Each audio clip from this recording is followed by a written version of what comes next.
Going to be doing, I think, the last night of Group B of Aetherius Arts contest homes.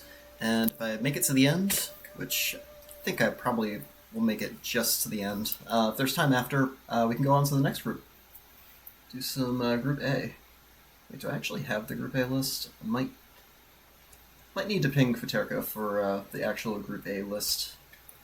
But yeah, let's pop into Elodie's Hammer Death Bungalow. Foxhall Baths.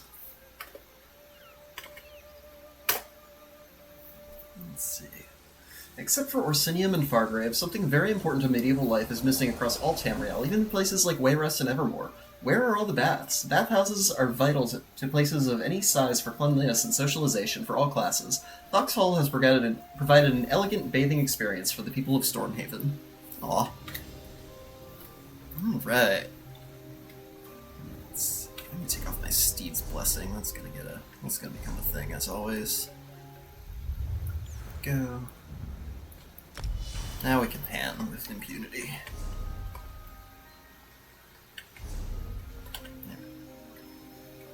Alright. Alright, love that Alien Mist tree, as always. Nice chunk of free mist that doesn't take up a special slot. And in Hammer Death Bungalow you only get, what, 4 of those? So yeah, that's it's a nice consideration for places that only have 4 special furnishings, but you still want to mist it up. Also, just it's a more like mystical mist, that Alien Antiquity tree. Actually, are there multiple kinds of mist in here? I think I see a Steam of Repose and the mist tree. That's a really nice effect. I like the mix there. I could be wrong. Oh, Fogs of Hagfen. Oh, it's the dense fog. That's right. Fog of Hagfen. Alright, so this is like the hot water.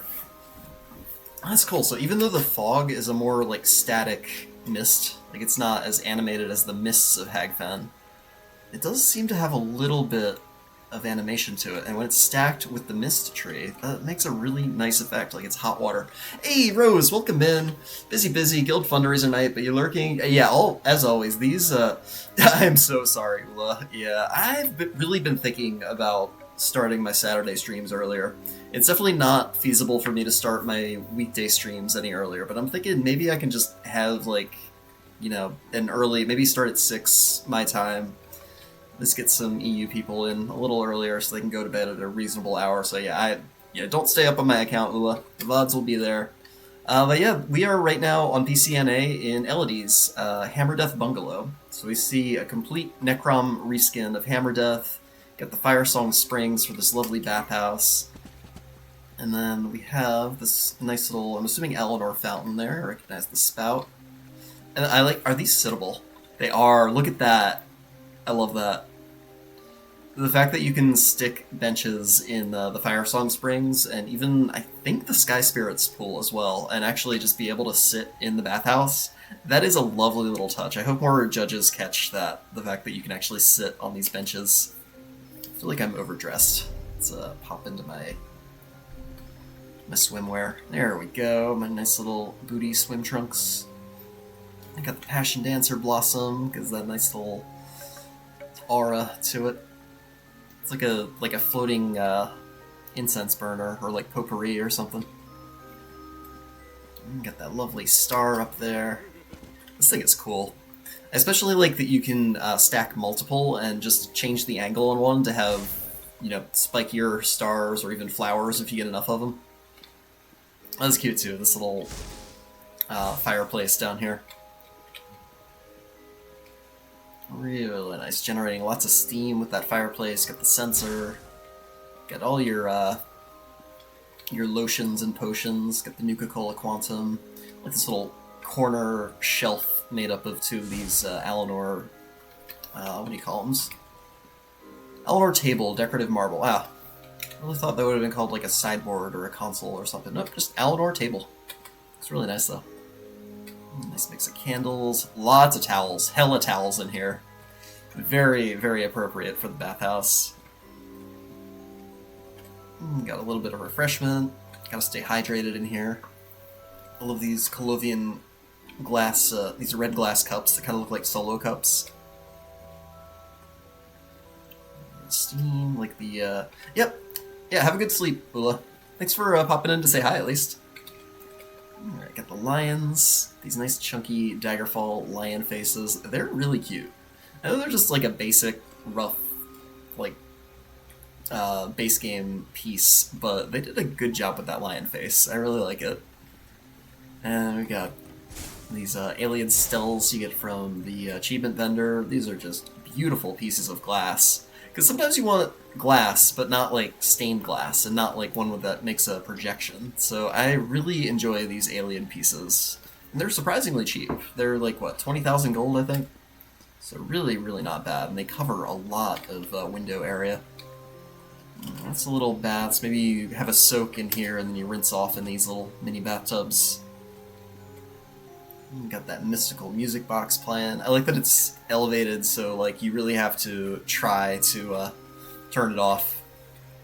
I know it's always a risk when you leave interactivity on in a house. So, or maybe they just want us to have the option. Maybe Elodie has been considerate and like let us just have the choice of music, no music, choose our ambiance. A little bowl of grapes. Nothing says relaxation like a big old bowl of grapes. Nice, super chunky wine glass. Very nice. The Nuka Quantum. All the shiny bottles. I wonder what's in the urn. I wonder what kind of bath related. Maybe it's like bath bombs or something. Like an airtight container of bath bombs that you can just chuck in the big old soaking bath. Really, really cool. Oh, wait, are these the... Oh, wait, no, that's just part of the, Stell, I believe. Or is it that wolf thing?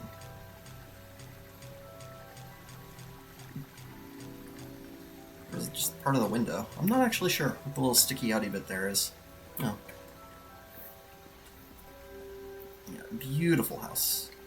That might just be part of the Stell. Yep, sure is. This little squared off rectangular bit that pokes out. I don't think I ever realized.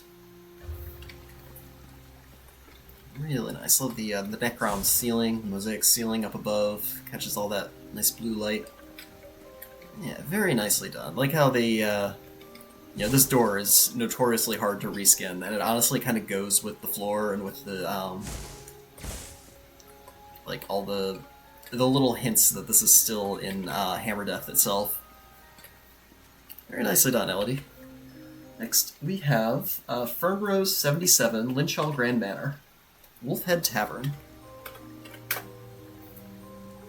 Let's see.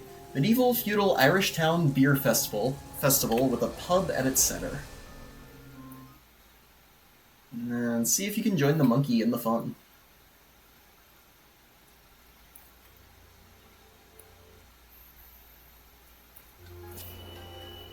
I love this music box.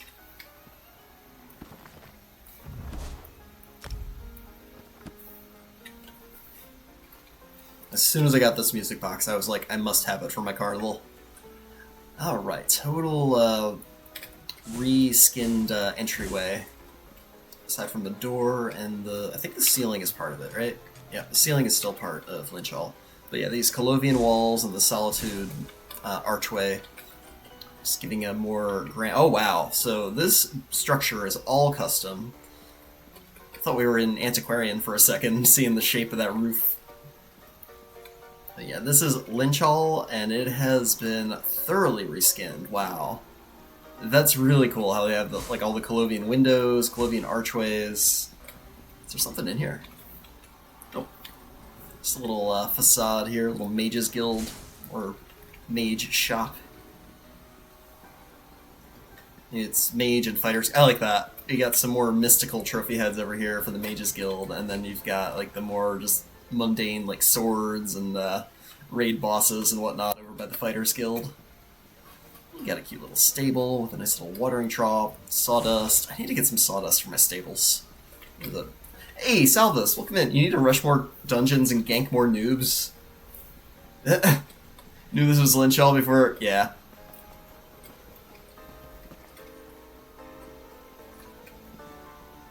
Yeah, I mean, this this is pretty distinctive, this cobblestone down here.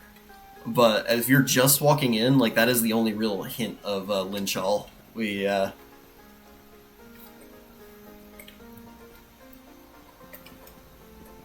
we've got that. Oh, we got the pony that poops glitter. The gate. Oh, yeah, well, the gate. I mean, I pivoted around to show you the gate when I walked in. And I was like, this is the big hint that it's Lynch Hall. Obviously the deer. But, like, I meant, like, when you load in, that's the only hint. Or did you mean, like, this actual gate? Because, yeah, I, like, intentionally panned around to show you, this is, like, the only, like, non-reskin part other than the brick up there. The Golden Gate. Yeah, that is Han DP, like, as far as I know, the only house that has that particular Kvatch gate. Yeah, I love all the jingly bells, banners, nice Colovian structure here. That gorgeous doorway, got the wooden... These are custom window walls with the little Colovian trim on the top and bottom. And then just gotta fill in the gaps with the high aisle windows for some lovely transparent glass windows. How would a ganker into... Oh, right, because of Black Drake, right?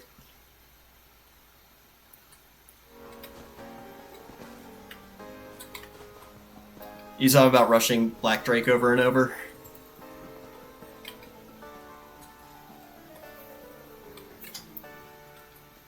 Trying to think, what's the gank element that I'm missing there? Where in Cyrodiil or Imperial City would you recognize that gate from?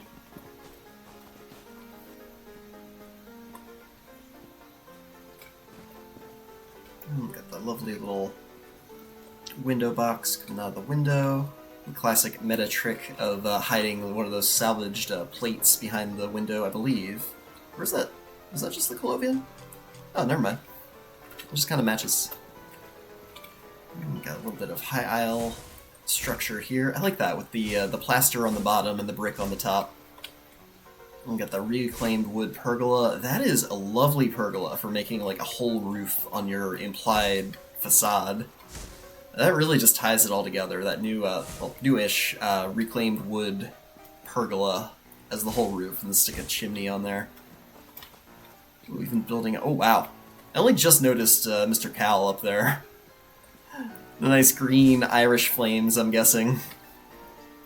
And we got the Westweald trees, just pops of color. Got the ginkgo trees. Let's enjoy the little townscape before we walk into the pub. This is so cute. Oh, I love these new Dawnwood ivy fences. It's for a little perimeter.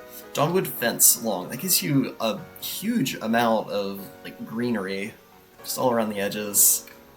We've got more Crown Store statues up there. Got Mr. Ariel. The lovely Colovian street lamps. Got the Colovian windows. This little Solitude streetlight. I just learned how to craft that, thanks to the Infinite Archive vendor. Talk about ways to counter your evolution. Okay.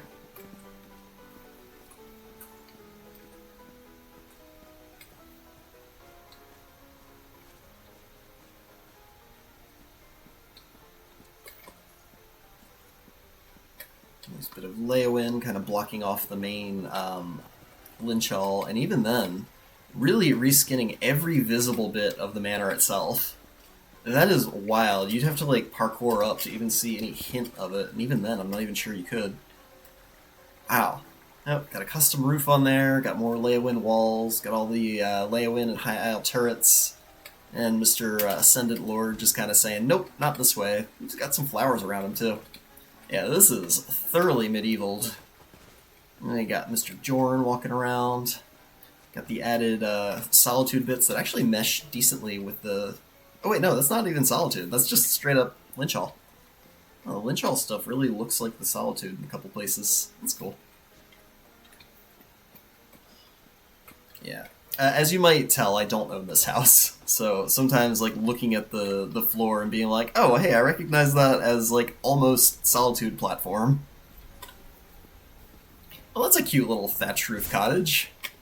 Got that Argonian canopy reed for the nice thatch there. A bit of solitude walls. Nice variety in these facades and these structures. Got some Leyawen over there. Got some high aisle over there for like the fancy district. And over here we have the more quaint thatch roof, solitude style walls.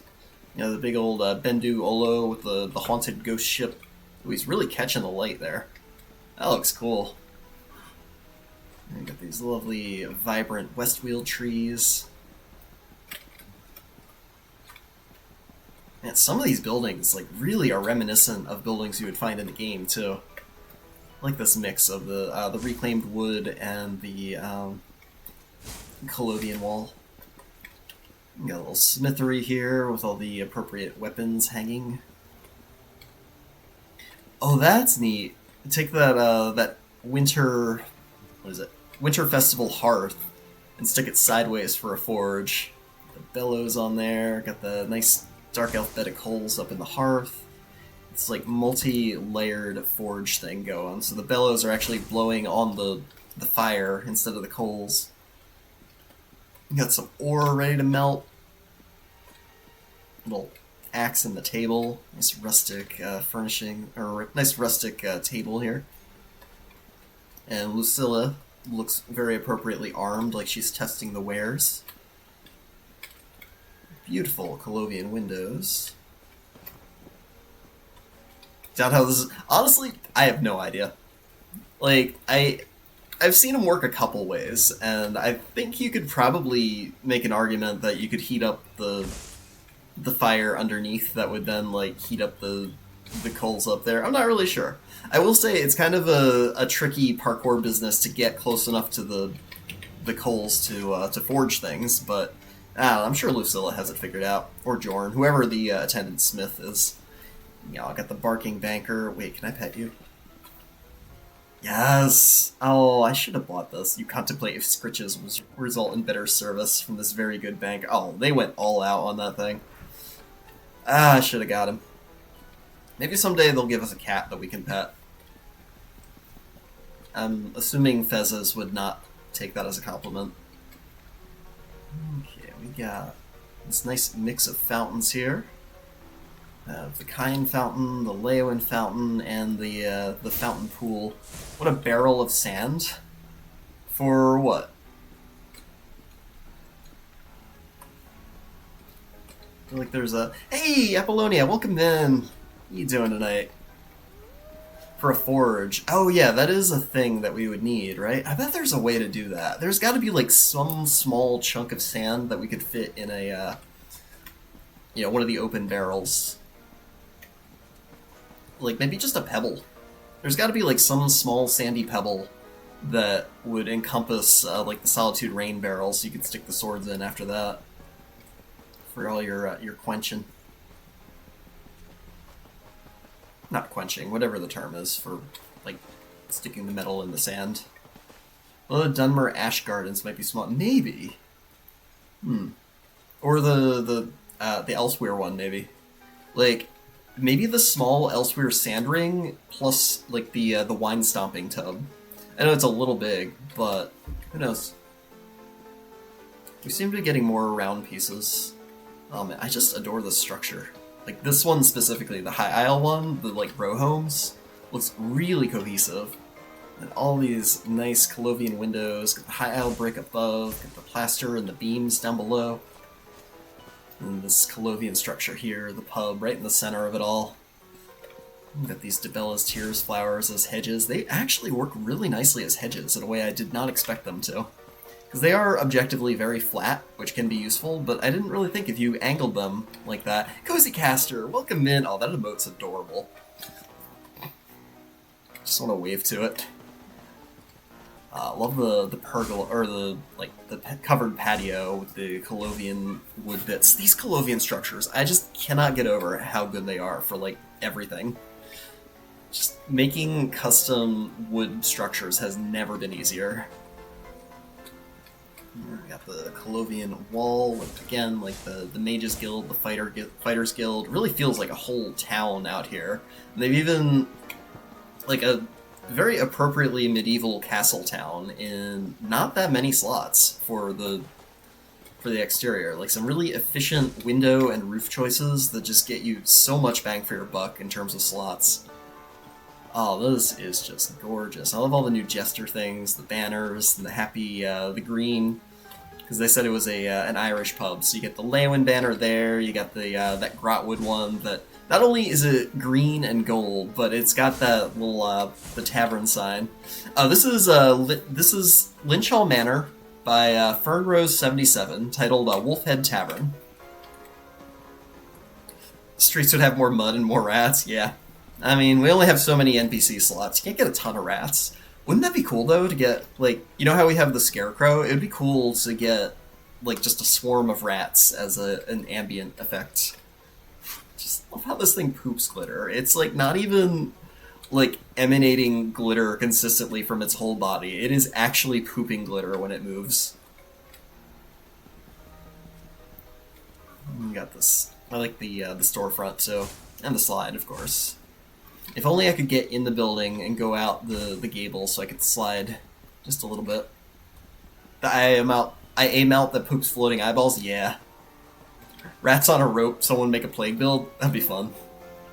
Yeah, we have like so many static animals. We got snakes, we got birds, we don't have rats.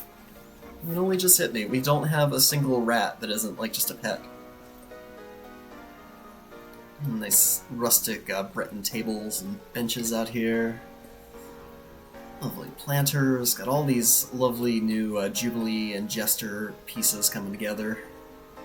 Bright, happy colors. Like they had to elevate it just a bit to get above whatever grass. So whenever you're building an outdoor structure, you always got to turn on ultra grass, even if your frame rate can't take it all the time. It's very helpful to at least turn it on when you're building and just see how much height you need to get above that tenacious grass that just wants to poke through all your foundations. And I think they did a great job just kind of elevating this and then elevating it slightly higher, just so we have just all the outdoors outside and all the indoors inside. Oh, we got a stage, alchemy, and the Jester music box itself. That's cute. So the devs don't want to hint to people that people eat rats. We can kill camels, but we can't kill horses. Yeah. I feel like that really varies from culture, but yeah, like, I don't know. Ever since, you know, the 1300s or so, people might be a little more wary about, you know, harvesting some rats for their meat. Plus, I can't imagine there's a lot of meat on a single rat compared to the effort to get a rat. You need a cockatrice. That would be cool. You probably cobble one of those. We got enough like snake things and feathers.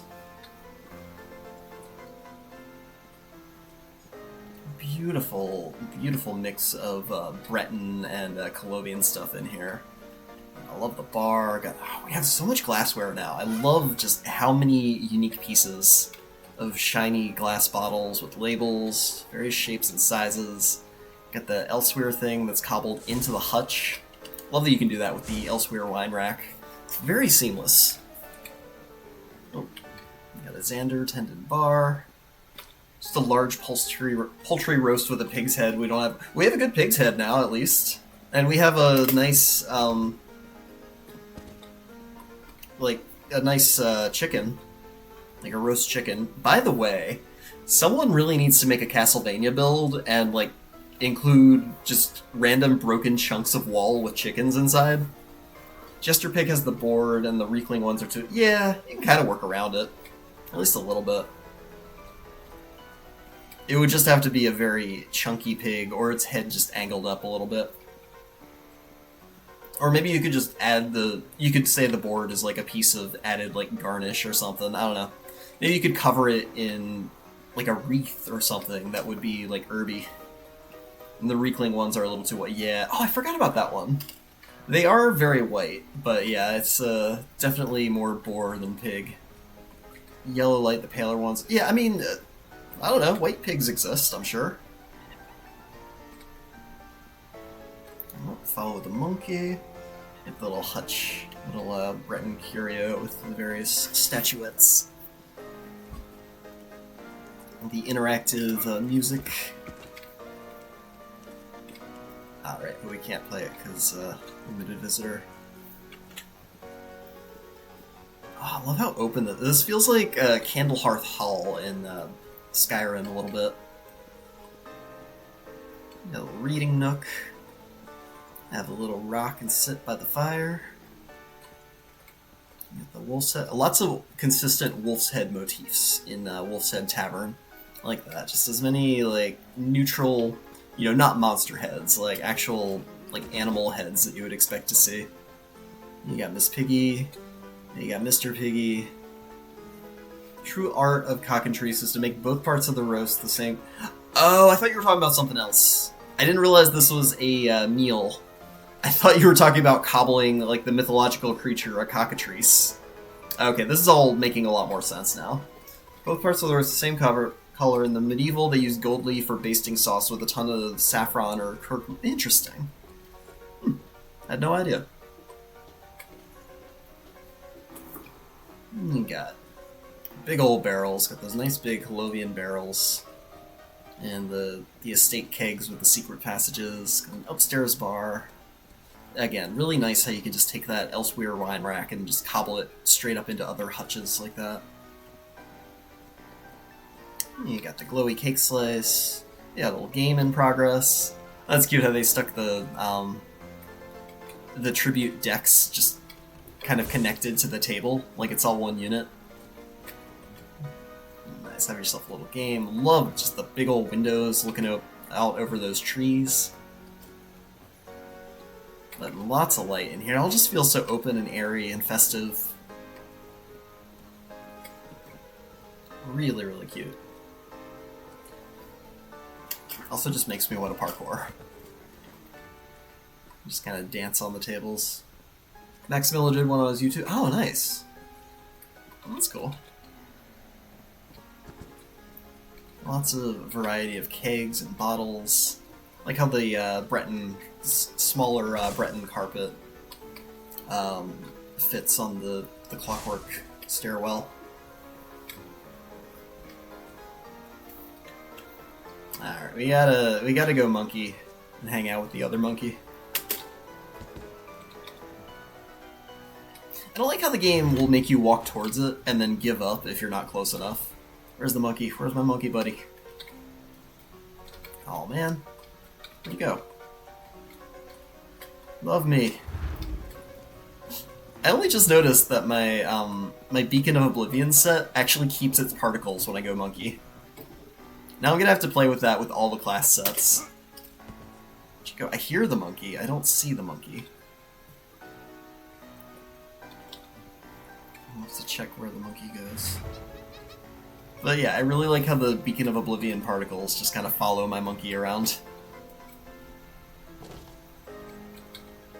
Alright, I give up. I have lost the monkey.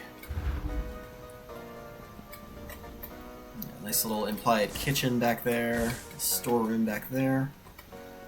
Really, really cool. Lovely structures. Just absolutely brilliant tavern built over the entirety of the pool that is Lynch Hall.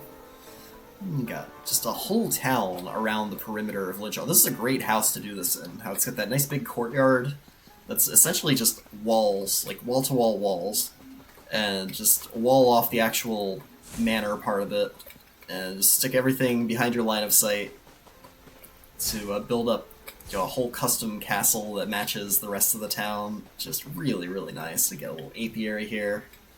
Praise bees. Really cute. Yeah, a variety of districts makes it feel like not just a copy-paste town, like there's some actual, there's a class structure to it. You got the rundown section with the smithy, you got the uptown part with the high isle stuff. Alright, what do we got, Salvis? There you go. Alright. I think that's it. Love all the consistent wolf motif, too. We got this, what do you call this? Brotherhood plaque wall. Or wolf. It matches this fountain. It's also from the Lux. Fountain wolf head. It's strange that they call it a Brotherhood plaque. I don't think the Brotherhood has a lot of wolf stuff compared to Kvatch itself, or Solitude. But either way. Yeah, a little bank, got a merchant. In so few slots, you can convey so much. Like, just doorway, door, sign, window. And you can just imagine what's behind that door, and your brain just fills in the gaps. And that is how you fit an entire town into 700 slots and still have room for a nice cluttered tavern in the middle. Beautiful. Alright, next up, it's going to be by Ariel. Ooh, maybe we'll skip Ariel and just see if Ariel pops in, because they've been in chat a lot, and I am kicking myself for not realizing that they were on this list. Otherwise, I would have offered to tour that one and skip the line. But hopefully they'll pop in tonight. Let's make our way to the Smiley. Sword Singer's Redoubt. Castle... Oh, I said it instead of pasting the script. Yeah. Did that with your Autumn's Gate. Filled one corner to the next house with 4 plus... Yeah, it's a great... Like, I love how we just get massive walls now and nice looking windows that we can just make whole towns out of very few slots. Alright, so this is by the Smiley, Swordsinger's Redoubt, Castle Graustein. Castle Graustein is a massive grey fortress built into the mountainside, towering high above the villages around. Its many layers and spires make it visible from very far away.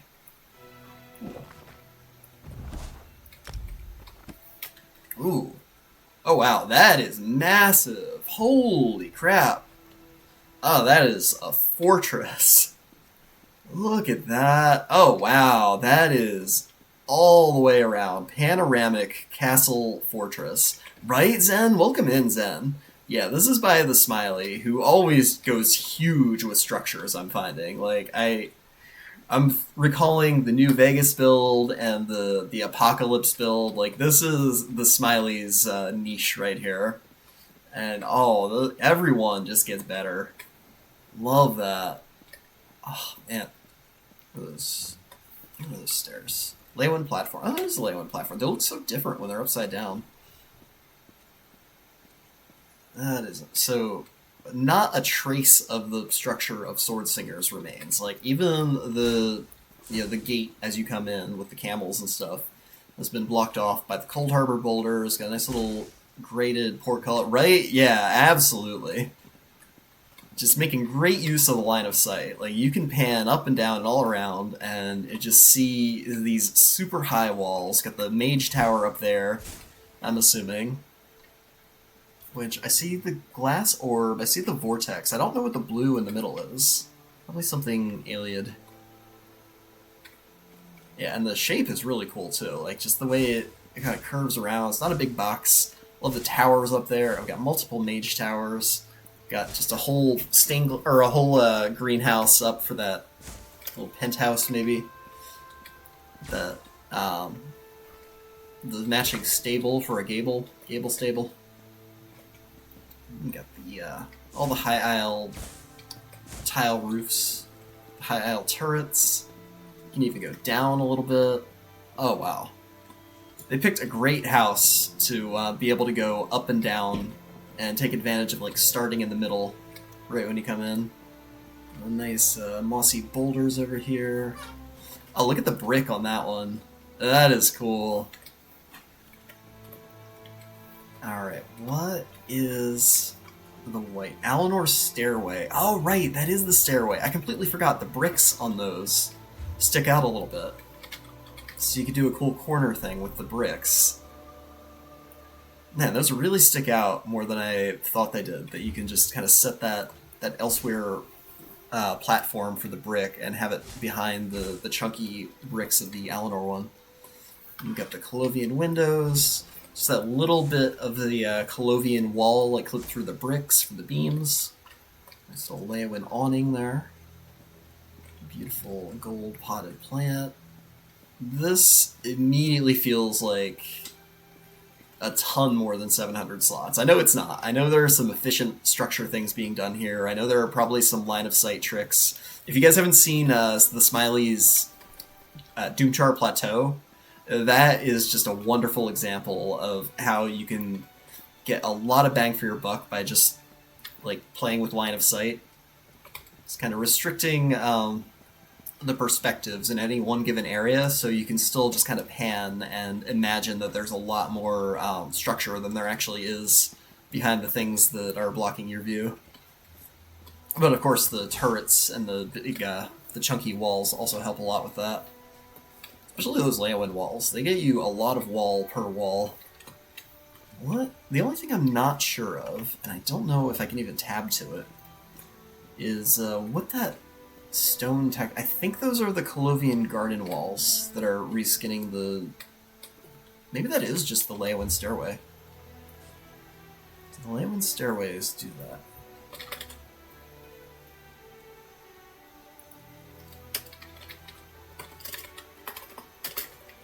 Leowen platform wide steps. That's why I couldn't find it. Oh, I guess it is just the steps.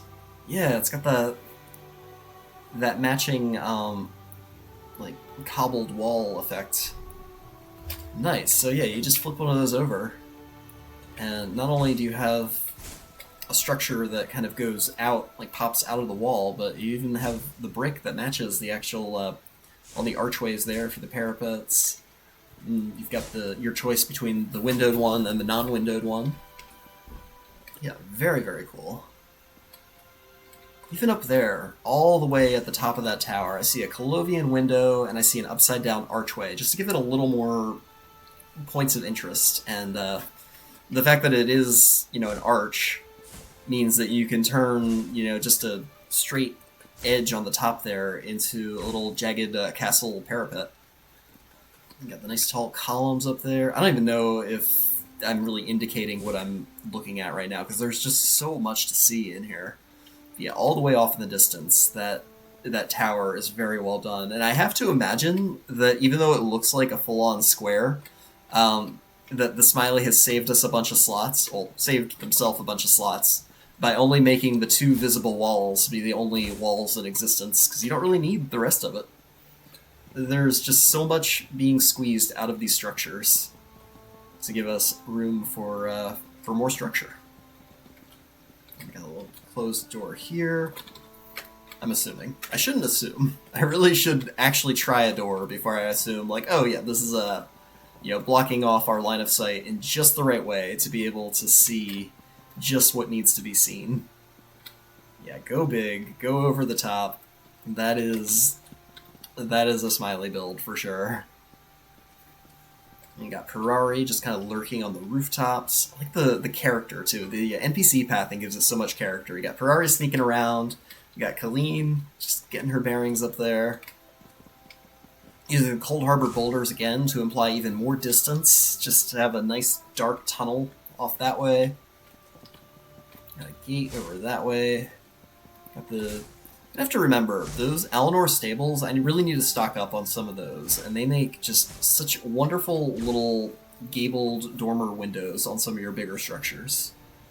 Because I am planning a town at some point, and I'm just going to have to go to all my favorite town builds and refresh my memory of like what tricks have been done, so you're not spending a ton of slots on just the structures themselves. And it just lets you get so much out of 700.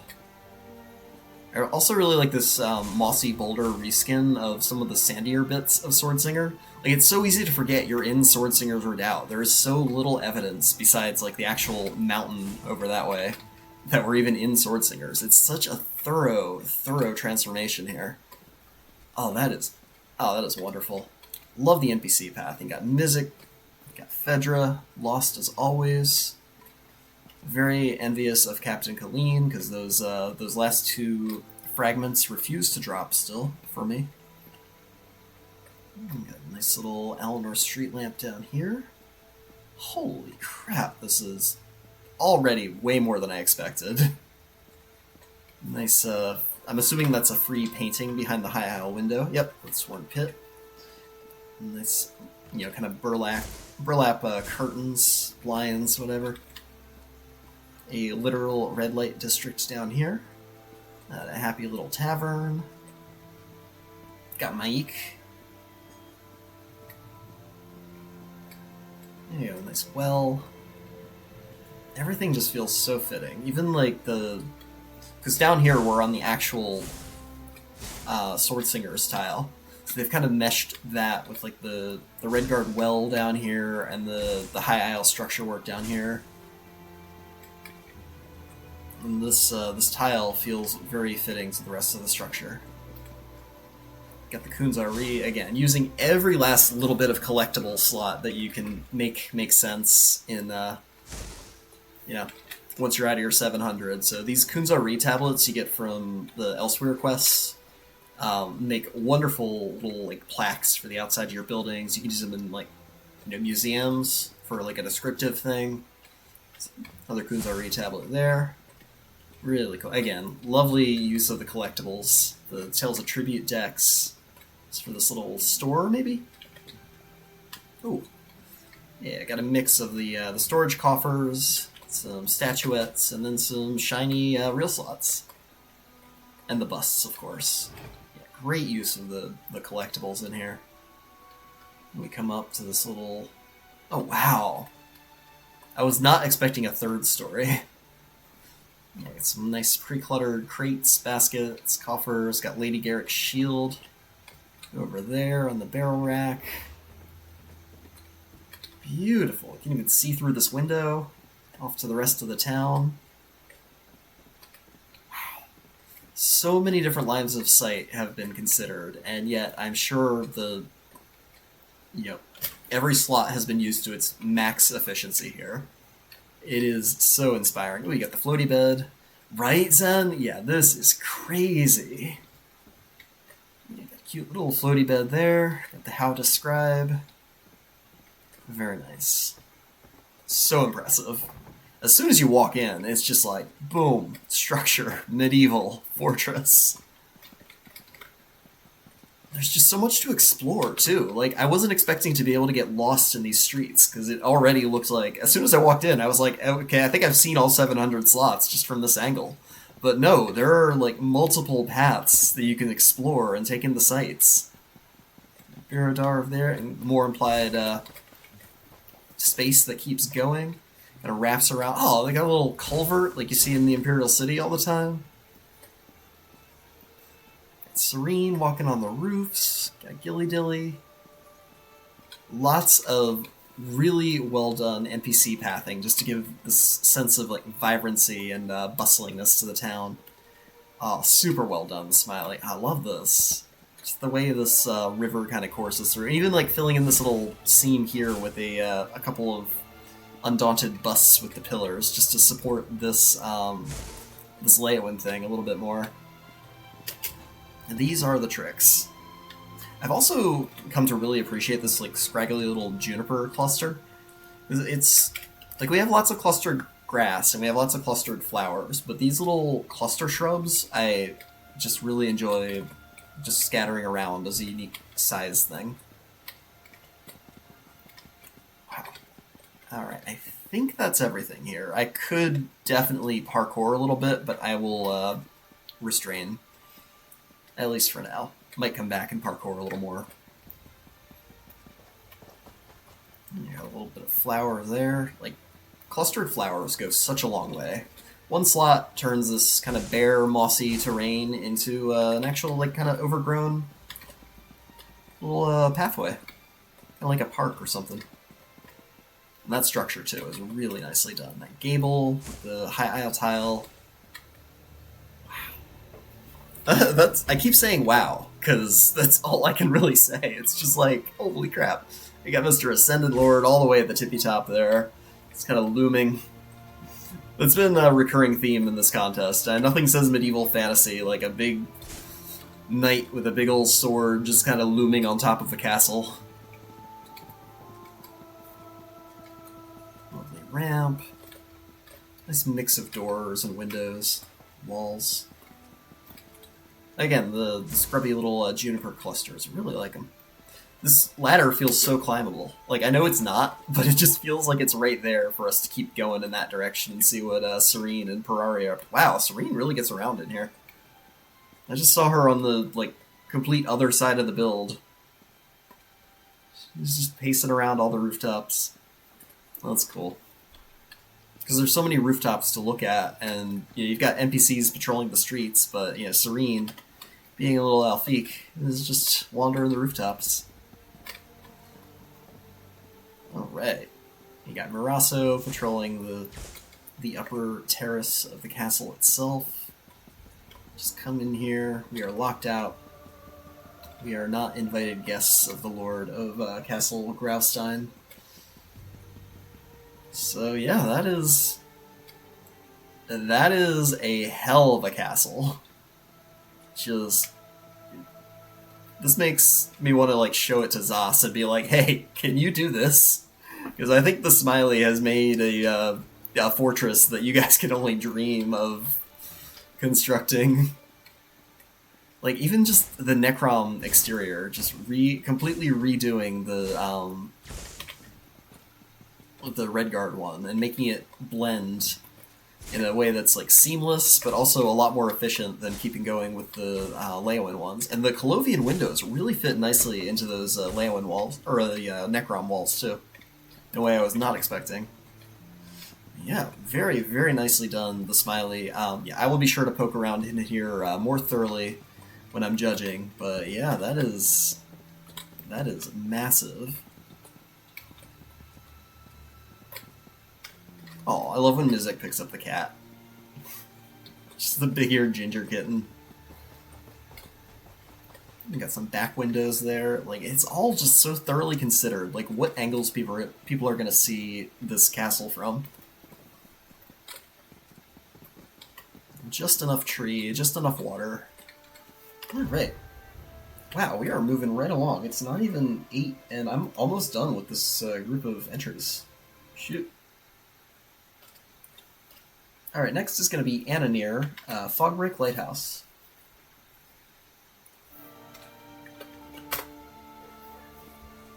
It is titled Whispering Hall. Whispering Hall is a humble fortress on the southernmost island of the Atrian Islands chain, my own invented location off the Gold Coast. It is home to Baron Rykos Tavera, a distant cousin of the Acentros family, who rule over the greater island of Atira. It serves as a hunting lodge for the Acentros family when they visit the Whispering Isles, so named for the caverns on the island that make a whispering sound when the wind blows through them. It says there's a lot of hallway... Oh wait, no, I missed one. Oh right, I skipped aerials intentionally. So yeah, this will be our third to last then. There are lots of hallways, so don't get turned around. Alright. That is easier said than done in Fogbreak, so I will do my best.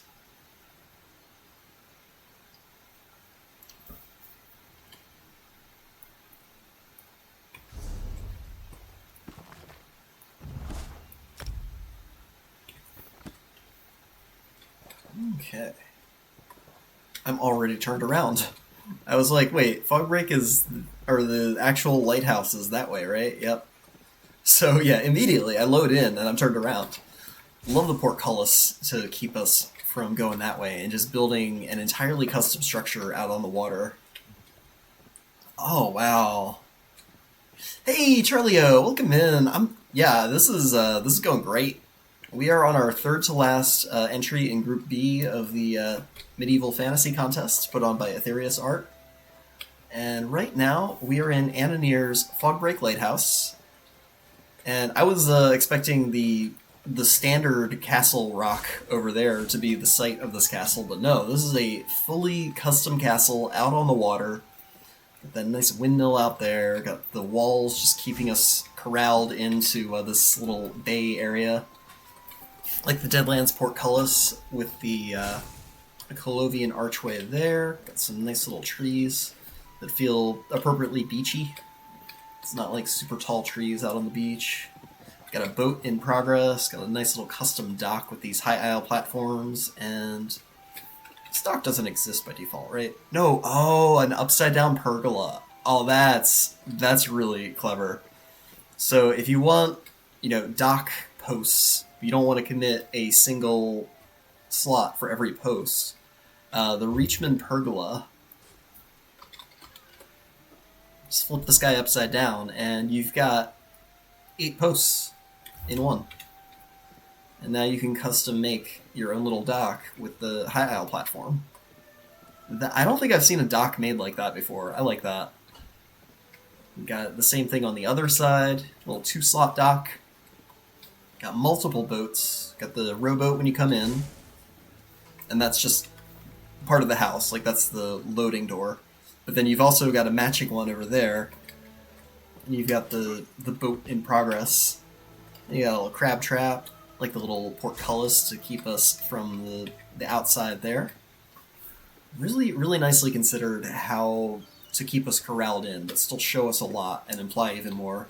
The dock bell, got some nice barrels, crates, whatnot. This use of the footbridge is really nice, and the Solitude bits with the Colovian bits. So, yeah, turning a beach into a moat. Which boat? This is the rowboat that came with one of the patches. It's crowns only, but it's pretty cheap. And I think it was released as of Willow Pond, because, yeah, Breton rowboat. Because I think Willow Pond, the furnished version, comes with some of those. So, yeah, that showed up in the purchase tab around the same time. Yeah, isn't it nice? Like, we've got lots of nice big fancy fishing boats now, but like this, you know, we never had something quite so simple as this. And I think it comes with its own oar, if I'm not mistaken. Yep, the oar is included, because I know we can get a separate one for fishing in High Isle, but yep, it's a really nice little simple rowboat piece. Yeah, like for everyone's fair winds, if you want, you know, extra lifeboat, or, you know, you build your own boat and you need a little dinghy. This is just a really, really nice piece. Alright, got boats, got docks, got buoys, and we've got a drawbridge. So yeah, turning the beach into a moat, it looks like. And got the little portcullises all around. These Markarth towers upside down, I love them. I use a lot of these Markarth towers for various things, and I like how they've added the Leywin garden posts to make them more castle-y. You get the Solitude, I believe those are Solitude archways back there too, because you get... Nope, Solitude posts, stone wall, cool. Those are probably a little taller than the archways. You got Solitude. Yep, so just one thing. These are the things that make really nice chimneys too. I like the cages as the little grated windows over there. Those are the hunting cages. Got some... I like how they've stacked the High Isle platforms into each other, just to make it look a little more like drawbridgey. And maybe this thing kind of, I don't know, like telescopes into itself. I got the Colovian archway mixed with the Leywin garden wall, I believe. Nope, Colovian garden wall. Man, those things look so similar sometimes. Got the Blackreach gate as we come in. I love this gate. And wow, look at how nicely the Blackreach gate fits into that big wide Colovian archway. Like, if you just ever want to like have a nice medieval frame for your very dwarven stony gate, kind of reskin it a little bit, that is just the perfect width for that. Because if you don't, this comes off of Lux, the Blackreach gate, and it's perfect for all manner of things, except the edge bits are a little weird and very dwarven, very stony, so they don't go with every kind of decor. But there are a shocking number of archways that you can hide this thing into to just completely transform it into something a little more medieval and cozy. It's got a happy little face on it. One of my favorite gates. The Colovian pergola as we come in, and meshing it with the Colovian archway on that side, really nicely done. Got the little grate to show you more water down there. I'll close the gate behind me. Yeah, lovely pergola. Something about this archway in particular is just really impressive. It's the way all the arches come together the way they do. And you got the statues, this High Isle stairway, one of my favorite stairways just for how steep it is. We have so many stairways to choose from, but I think this one just has an edge for steepness, which can be really crucial for some of your structures. And you got the little guardhouse. Oh, guards have a little bunk situation. You got Lucilla keeping watch. Got some entertainment for when your shift's over. Really cozy in here. Might be a guard here. Seems like this castle probably doesn't see a whole lot of action, so it'd be a pretty cushy post. Really nice environment, too. I still like that we can see the lighthouse, so it all just kind of meshes with the surroundings of this area. Nice big windmill up there. Some extra little structure that we can't parkour to. This is very anti-parkour, and I feel attacked. I feel very targeted with what considerations there have been put in place to keep people like me from breaking out of the build. Because there are so many builds where I'll accidentally break out of it and have to just kind of hustle back. But no, this is just very intentionally like, yes, there's a path for the guards to use. You are not a guard, so you don't go that way. And it's really efficiently done, too, with these Leeuwin archways going every which way, and these hunting cages. So in very few slots, yet again, seen all kinds of really inspiring structures for just how much wall you can get out of one slot. You got the multiple Colovian windows that fit nicely into that Colovian doorway there. The Solitude parapets up there. And this nice little high aisle railing. Super, super cool. Nice little guardhouse. And we can take a look down the view. Oh, Perriot's got a lantern in his mouth. That's cute. Oh, that round Colovian floor. Just adding a little bit of extra brick to the Elsewhere ones. Because these Elsewhere platforms get you so much floor per slot. But, if you go overboard on them, you kind of have to break up the texture a little bit. Otherwise, it just looks very copy-paste. And I think this is a fantastic little addition to blend with it, but also offset it. And put the Perriot statue right in the middle. Even this little custom planter with the curved garden walls. I like that. Stick a little bit of hedge in there. It's understated, but really, really nicely done. It's so seamless. That's the impression I get here. Just a lot of very seamless structures out of a variety of different tile sets. It's a hard thing to pull off. Like even here, this curved garden wall just as a little window balcony structure. I like it. Marlos, welcome in. How you doing? Give you a shout out here. We're gonna go follow Marlos.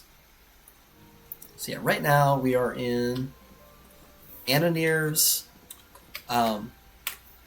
Fogbreak Lighthouse on PCNA. And I've already forgotten the title. Whispering Hall was the name of the title, or the name of the build.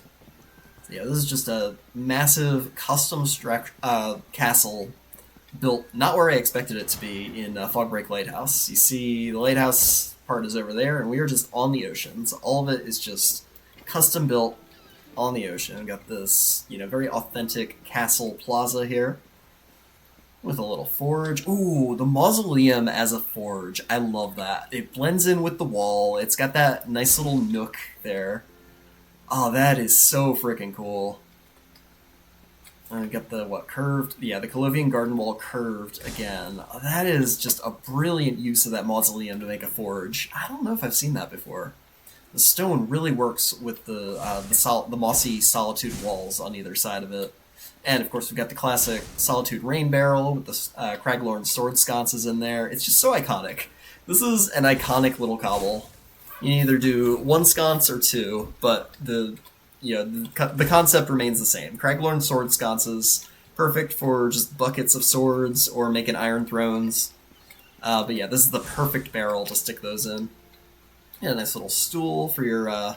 again, this is also becoming a meta thing in forges, I'm finding. Take a little wheelbarrow and just use it as a grindstone. It's just the perfect little piece to... it looks self-supported. Don't have to cobble anything fancy. Just take a whole wheelbarrow, common wheelbarrow, flat, and stick it in the floor, and boom, grindstone. We got the Orsinium anvil, some carefully chosen forge tongs, little hammer. Really nice. They even hid the bear decently well. They kind of took the bear head and made it look like a little scrap cloth down by the bucket. You can barely tell that it is a bear's head. I love the, making lemonade out of lemons is one of my favorite things in housing, where, like, you've got something that clips awkwardly, you make it make sense. You take a bucket and you make that bear head into a little piece of cloth. That nice sconce there. Got the vines overhanging the mausoleum. I have to remember that mausoleum is so versatile. And you got that nice chopping block. These things can be so hard to find sometimes. I know they drop during Witches Fest, but try finding them on TTC in any time that's not November, and you are hard pressed to do so. Especially now that they added all the Apocrypha stuff too. I love this though. Just Perrier with the lantern right in his mouth. It's so perfectly positioned. That is adorable. And then this little planter situation is super cute. Got multiple of these garden walls. 8 garden walls to make this little clover shape. I like the music box too. It's a really nice, serene sound to go with your beach vibes. A nice tall structure with all the Colovian archways. Solitude parapets. Just gonna explore the grounds and we can go in. What's up, horsies? I love this Colovian door for the stable gate, the paddock gate. That's really nice. That is a great pick for that. And we got Mr. Elder Dragon horse. Yeah, some very appropriately mundane horses here. Got the sawdust on the stable, got a little bit of hay, got watering troughs. Got this orcish cart. Oh, Orsinium cart. I don't think I remembered that there was a non-roofed version of this Orsinium cart. I remembered the roofed one. Yeah, that's nice. I like the fact that its wheels are different sizes. Something about just how orcish this cart is, and the oddly shaped wheels, I think, just makes it more orky. I don't know why. But yeah, like I love the honey and the grapes, a little bit of foraging. Got the oh yeah, of course, got the honey and the grapes because the beehive and the grapes are right there. You got the little bee smoker. I like this thing.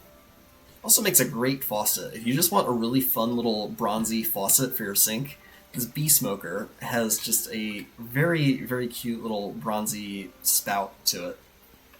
Probably even use it for like robot eyes or something. Cute little bees. Happy little bees. Ooh, got wine. Got the wine mulling pot. Nice. Got the Colovian kegs that have their own stand and candles. That's a slot saver. Just have your own light source with the barrels. Got the super fancy Colovian kegs. I like the variety of kegs that we have now. We've got the super huge one. You've got these more reasonably sized ones. You've got the classic Gold Coast one. Got that nice autumn carpet. Ooh, lovely stocked kitchen here. Got a nice rustic medieval sink. With the cobbled counter space. The high aisle. I like this too. The Halalu box shelf thing. Cabinet of drawers. Halalu cabinet of drawers. Just stick that into any kind of flat shelf or counter. Just make it a little more interesting with one slot. And you don't need to clutter it. Like, so many counters have little nooks that demand clutter, but if you want to avoid that, you just find something with a bunch of drawers, and now it's like, yep, all of my clutter is in the drawers where it should be. Airtight. We've got the nice bread, nice rustic breads, little cloths, plates, some upper... again, really subtle, sneaky little cobbles here. The high aisle... what is it? Yeah, the high aisle counter. So the same one that is below here, the high aisle counter sturdy, has been used up above, upside down, and then clipped into that are the Halalu sideboards for all that extra cupboard space up there. Because this is a really nice cupboard, but it looks awkward as hell just kind of clipped into a wall, so you can just take a whole counter, and this is a really good choice too because the wood matches. Really, really seamless little kitchen cobble here. And you got the double Colovian window with the curtains. We got all your medieval game. Got your sausages, your fishies, your buns. Oh, wait, is that the shed? Or is that... Oh, it's a footbridge! Oh, that's clever. So that little stone bit on either side that blends in so nicely with the rest of the stone is actually the whole Solitude footbridge. And then just using a Solitude archway for the, you know, the arch part of that. That is slick. I like that. Solitude archway for this whole chunk of stone here, and then the rest of the stone and the planks up above are the footbridge, and there's just one more low curved stone there, and you've got this whole like grilling oven thing. That is, again, just like the forge, this is a really innovative way to cobble like a giant oven or stove kind of thing. You got your cheese and your cheese press. This thing's cute. This is an achievement piece. Also, like, just the handle and the little bits. You could probably make a bar tap out of that if you can somehow hide the cheese press, which might be tricky. Although, no, you could hide that into a counter and just have that as a bar tap.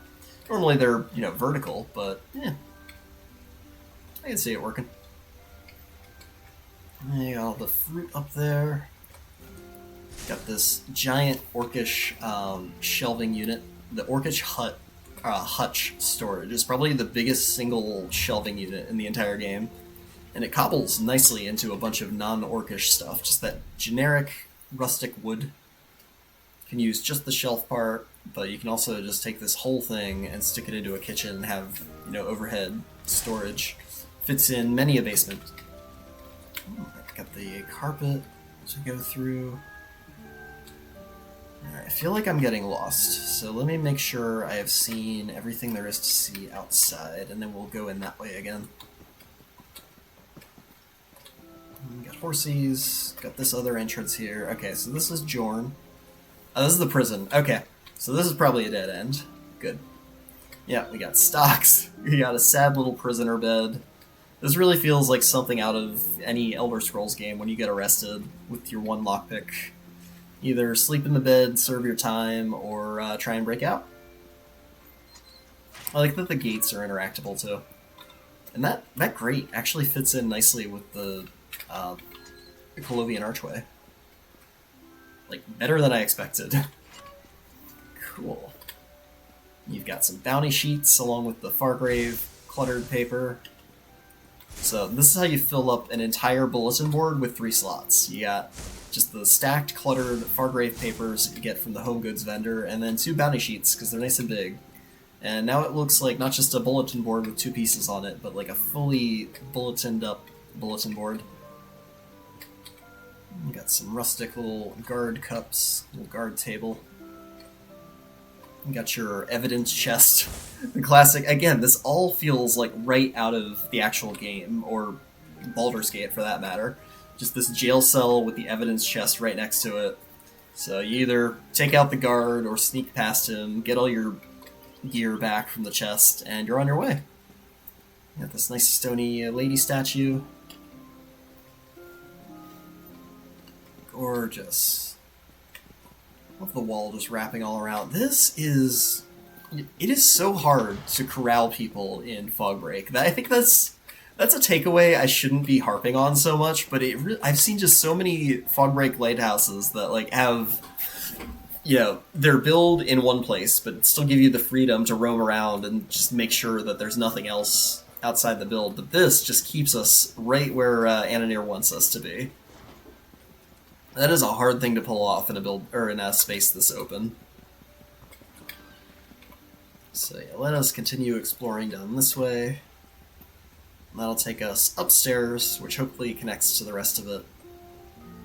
Some nice medieval rusty braziers. What are these? Hi, Alinor. Alinor sconce crenellated. There's a word. Got the paintings, sconces, these Colovian windows that go nicely with the... Oh, this is a nice tight little stairwell.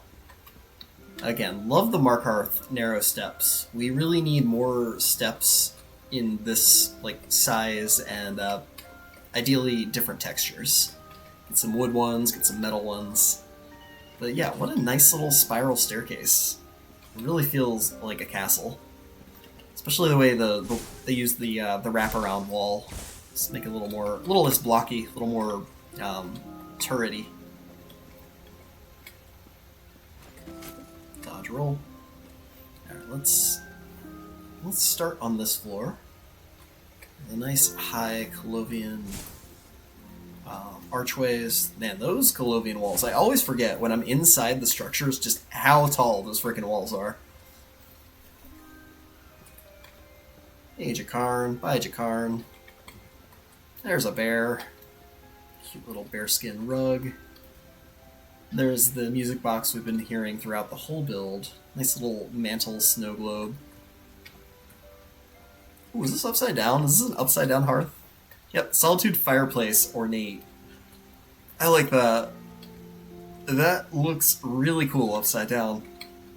Would not have thought. Yeah, you can absolutely just flip this whole thing over and have the base be your mantle for that.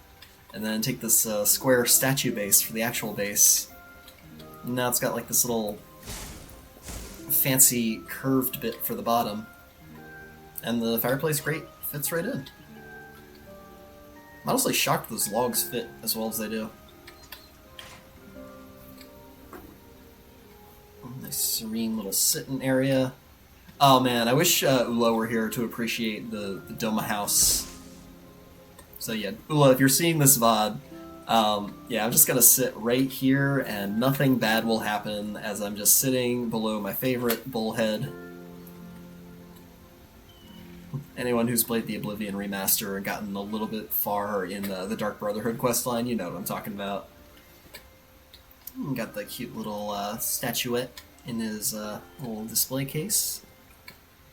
Nice mix of authentically medieval paintings here. This is an underrated one. This one with the Leywin castle and the deer prancing around. Are those deer? I don't actually know. I don't know why I assume they are deer. They are clearly dogs of some sort. Idols of Gideon.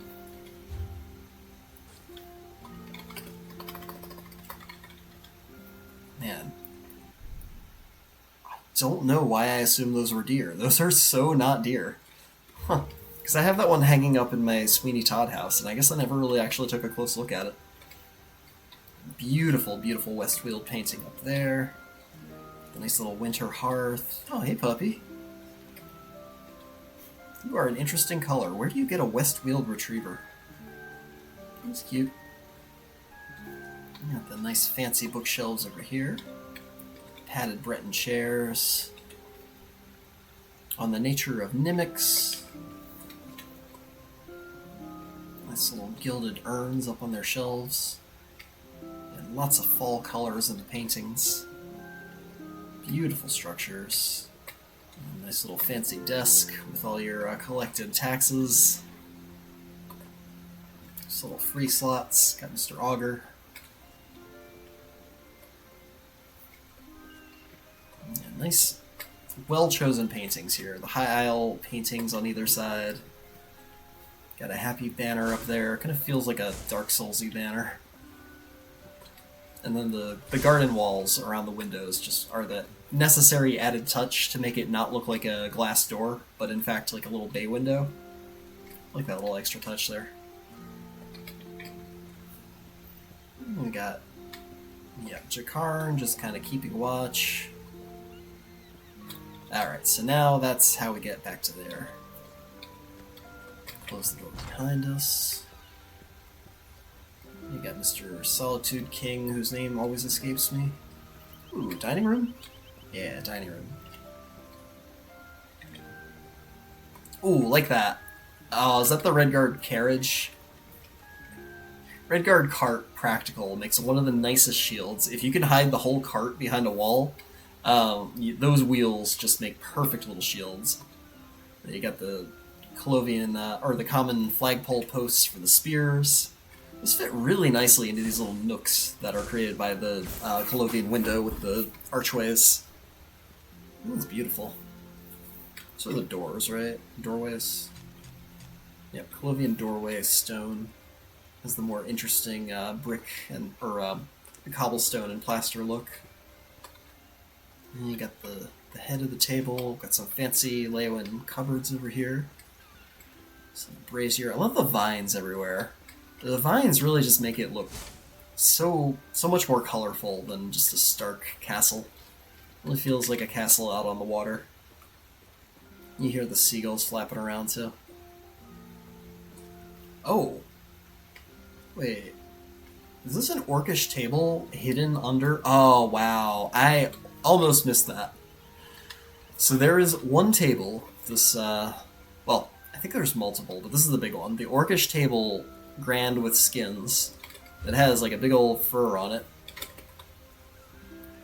And it normally looks like this.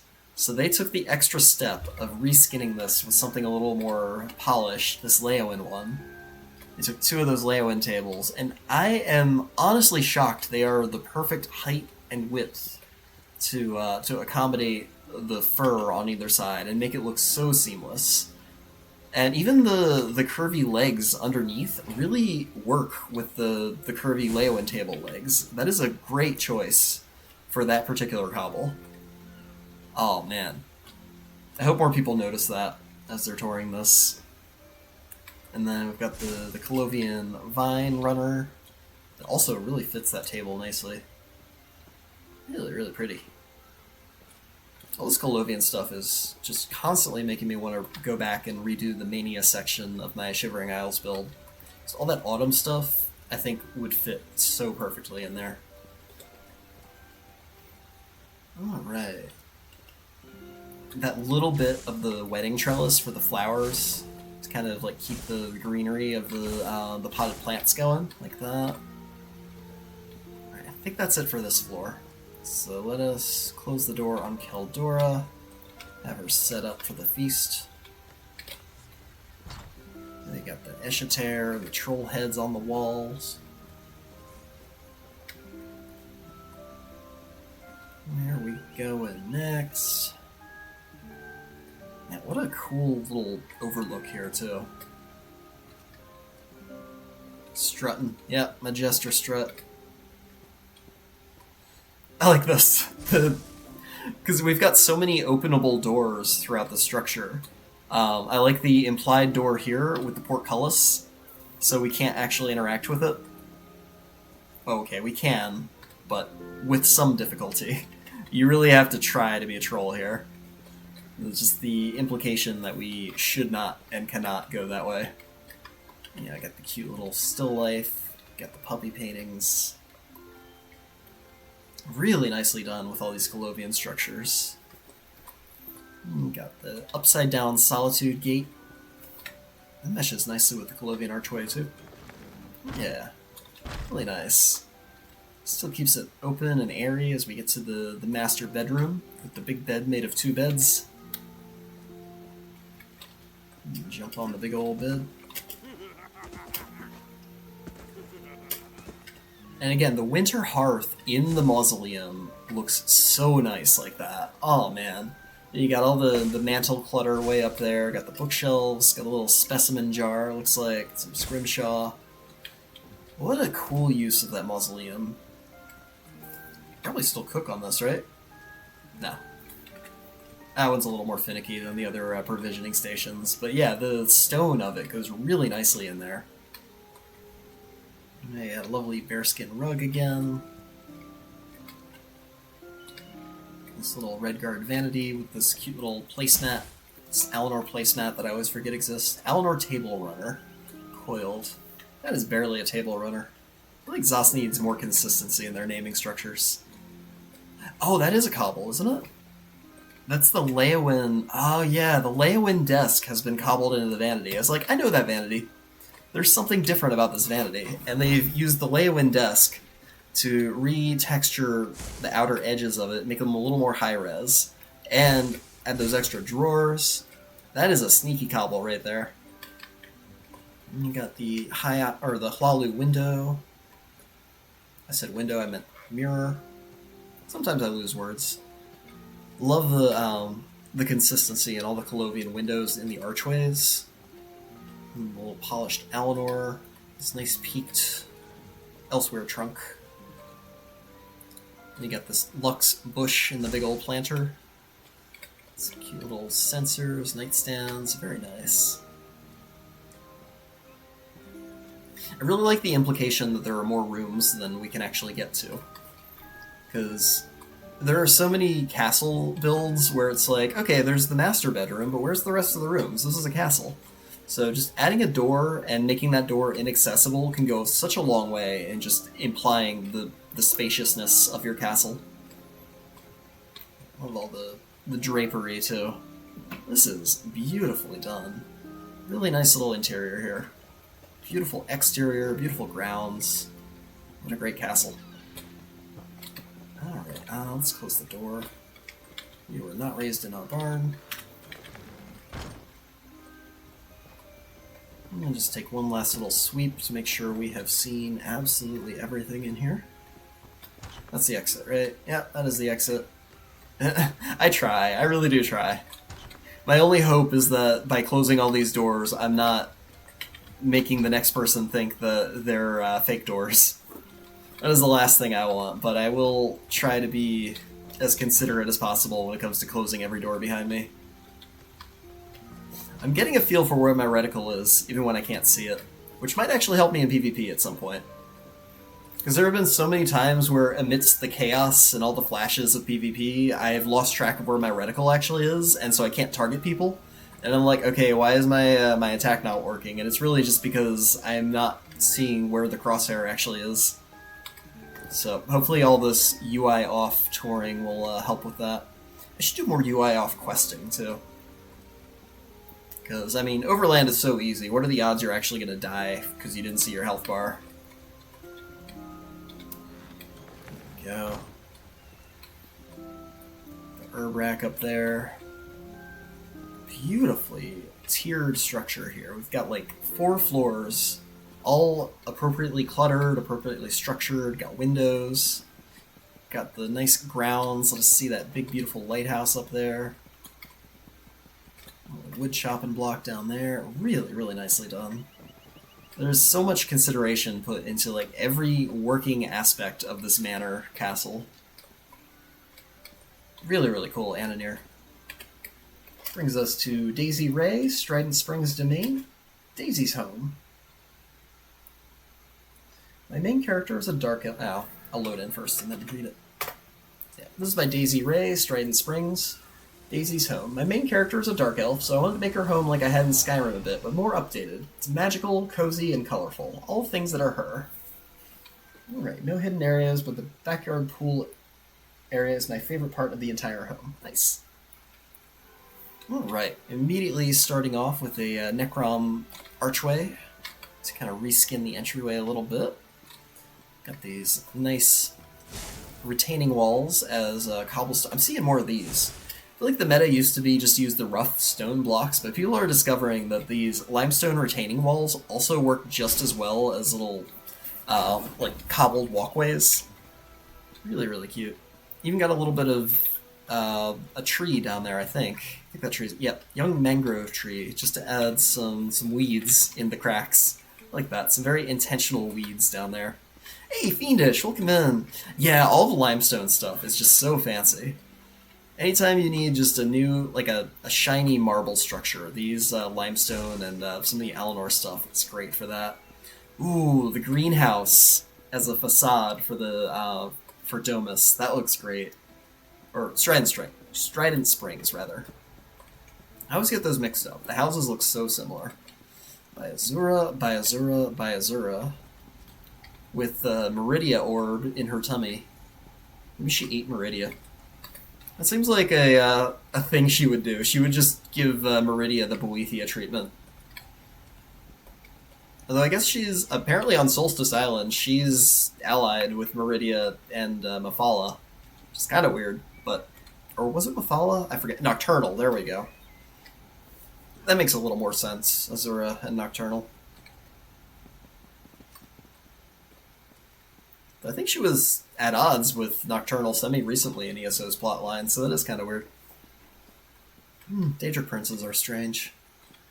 You got the lovely little hedge just kind of blocking off that part of the courtyard so you don't have to work with it. That nice big Eleanor stable. Oh, I like how they added the window box up there too. All your favorite sparkle mounts. You got the super fancy Sigiguar, the elk, the deer. And those are some fancy antlers. Hail Cinder Vale Elk. And you got the glitter horse. Got the cherry trees sunk down into the rock just for some little vibrant shrubbery like that. Got the hay cart with a shovel stuck into it. That's cute. It is some very dense hay, isn't it? To be able to support the structure just stuck in that angle, I'm imagining like it got rained on and it's just a big solid mass of hay now.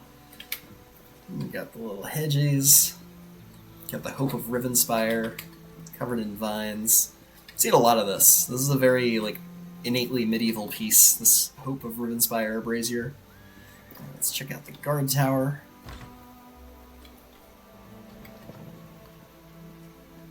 Beautiful. See Arenthia out there. A nice little river. So I don't know if anyone in here has played Baldur's Gate, but I'm really thinking I'm going to use this house for Sharessa's Caress. Mostly because of the view out there. Like, I can do my best to imply that that whole cityscape out there is Baldur's Gate proper. And this is the suburb where you find Sharessa's Caress. Nice little brazier up there. Possibly a lighthouse. We got these lovely little topiary trees you get from, I think, Aradon. I want to say Aradon. Could be Somerset. They're really cute little spiral topiaries. You got the ginkgo trees, the falling petals. Ooh, nice little platform cobble here. We've got the Fargrave facade, I believe. Nope, Fargrave stairway. With the nice little pond. Ooh, and then upstairs structure added to that. Kind of like letting the waterfall come through, but have a interesting little porch up there. All right, we've got the Shrine to Dibella. Got the flowers, got the fountain. Really nice. I like this little two-slot situation here. We've got that Redguard planter from the Lux, and you got the Shrine to Dibella antiquity. But also, if you just want a round planter, you could sink that Shrine to Dibella down, and that would probably encircle the whole wedding planter pretty nicely. I love all the candles. It's definitely feeling authentically like this kind of structure, you know, this imperial kind of structure. But the backstory says it's owned by a Dunmer who loves bright colors, and it shows. You got the little bits of crystals down in the pond, these apocrypha corals. Ooh, with the deep root bloom, just lending a little more part. Oh, and the Ayleid tree. I only just caught that they've used the Ayleid mist tree in the water as well. And the jellyfish is kind of cute. Like how they're set right by the purple stones, just kind of magical floating jellyfish. I like how this isn't like the minnows, in that like it doesn't follow your camera around. It's actually a 3D particle, or I guess a 3D model. Like they fade in and out, but they don't have that kind of like flat screensaver effect. They're really pretty. Crowns only, but I don't think they're super expensive. Got the nice Mysterios over there. Got some potted plants. Got another greenhouse over here for a cute little bath. Oh, I've got Alchemy and Isabel. Very nice. Little cheese board. I love how Alchemy is just in a constant state of going, ta-da! Really doesn't matter where you put her. She's just going to be showing something off. Or randomly screaming and scaring the hell out of me. Ta-da! You got some various juices, wines, booze, Nuka-Cola. Got Isabel showing off her wares. A little bath with some butterflies. I don't know why I have such a hard time jumping in the sauna tub sometimes. It's a really fancy piece, though. It's one of those pieces where it's like, why is this 1,000 crowns on its own? And the answer is because Zos can get away with it. Zos knows, like, this is the fanciest bathtub, and people are gonna want it, and they will pay the 1,000 crowns to get it. Love the Yokuden, what do you call this thing? Stone relief Yokuden. Just add a little bit of extra wall decor to this greenhouse. Oh, they added a bit of Colovian wall to the wall, too, to raise it up, make it a little more private. And you got this lovely cinch bed. A little bit of cheese, a little bit of grapes. Beautiful. Oh, they even reskinned the floor of this greenhouse. It's not the normal Alinor floor that comes with it. It is actually a Necrom one. Necrom platform stone, which is probably good because it probably adds more... No? I was going to say, maybe it reskins the foundation too, but no, they have redone that with all these clockwork planters. These look really nice. You got those nice blue vampiric lights and a cool little bathroom lighting here. It also makes the that painting kind of glow like a blacklight painting. And you got the cherry tree, the nice little Alinor cherry tree over there. Lots of colors, as advertised. Tons of variety of colors here. You got the nice white cherry trees, got the Azure Blight azaleas from everyone's favorite dungeon, Lair of Marsalok. You beat that once, and you never have to go back, and you get those trees. And you got some wisterias from the Lux, got some lovely lilies all around the tree. Those frame the tree really nicely, too. Really, really cool. You got these like glowy thistle bits. Making some really smart choices in terms of what to cut off from the courtyard to keep us kind of corralled in yet again. Because this is a very large open courtyard. As we saw from the other night when we were in that townscape build, just kept going, like forever. And it really made me realize just how much workable space there is in Serenity Falls. So, yeah, Daisy Ray has made some really smart choices with what to cut off here, using these nice little retaining walls. Again, nice use of these retaining walls, especially the curvy ones, to make these cool little curved planters, and then just sticking whole hedges in there to fill them out. Overgrown, long, but also match the Hope of Rivenspire really nicely. And then again, like taking this whole like kind of awkward to fill hill terrace thing. Hey, Jesh! Yeah, have a great... Oh, wait, Jesh, are you... Shoot. Is your name... Oh, hey! Sorry. I thought I read something different there. I was like, wait, are you Daisy Ray? No, you're not Daisy Ray. You're Jesh. Cool. Love that castle. Yeah, wasn't that castle awesome? Oh, man, like the... You talking about the Fogbreak one or the one before it? Because either way, yes. Those were some amazing castles. And the night before, we saw some great castles. Wow, we saw that vampire one. The Colovian one, yeah. Yeah, that custom build in Fogbreak Lighthouse. Yeah, that was great. Right before that was one by the Smiley, and it was huge. It is probably the single biggest castle fortress thing I've seen in this contest. It took like pretty much all the courtyard of Sword Singers, and it was Sword Singers Redoubt, and they used like the whole open space to just build and like take advantage of line of sight. It was fantastic. Yeah, it's if you want to see it for yourself, it's _Smiley, and it's on PC NA Sword Singers Redoubt. It's just an absolutely massive fortress. And then, yeah, and then after that we saw the custom built Colovian one. And yep, oh yeah, hi Chang. Yep, yeah, I'm looking forward to more Changuid builds at some point.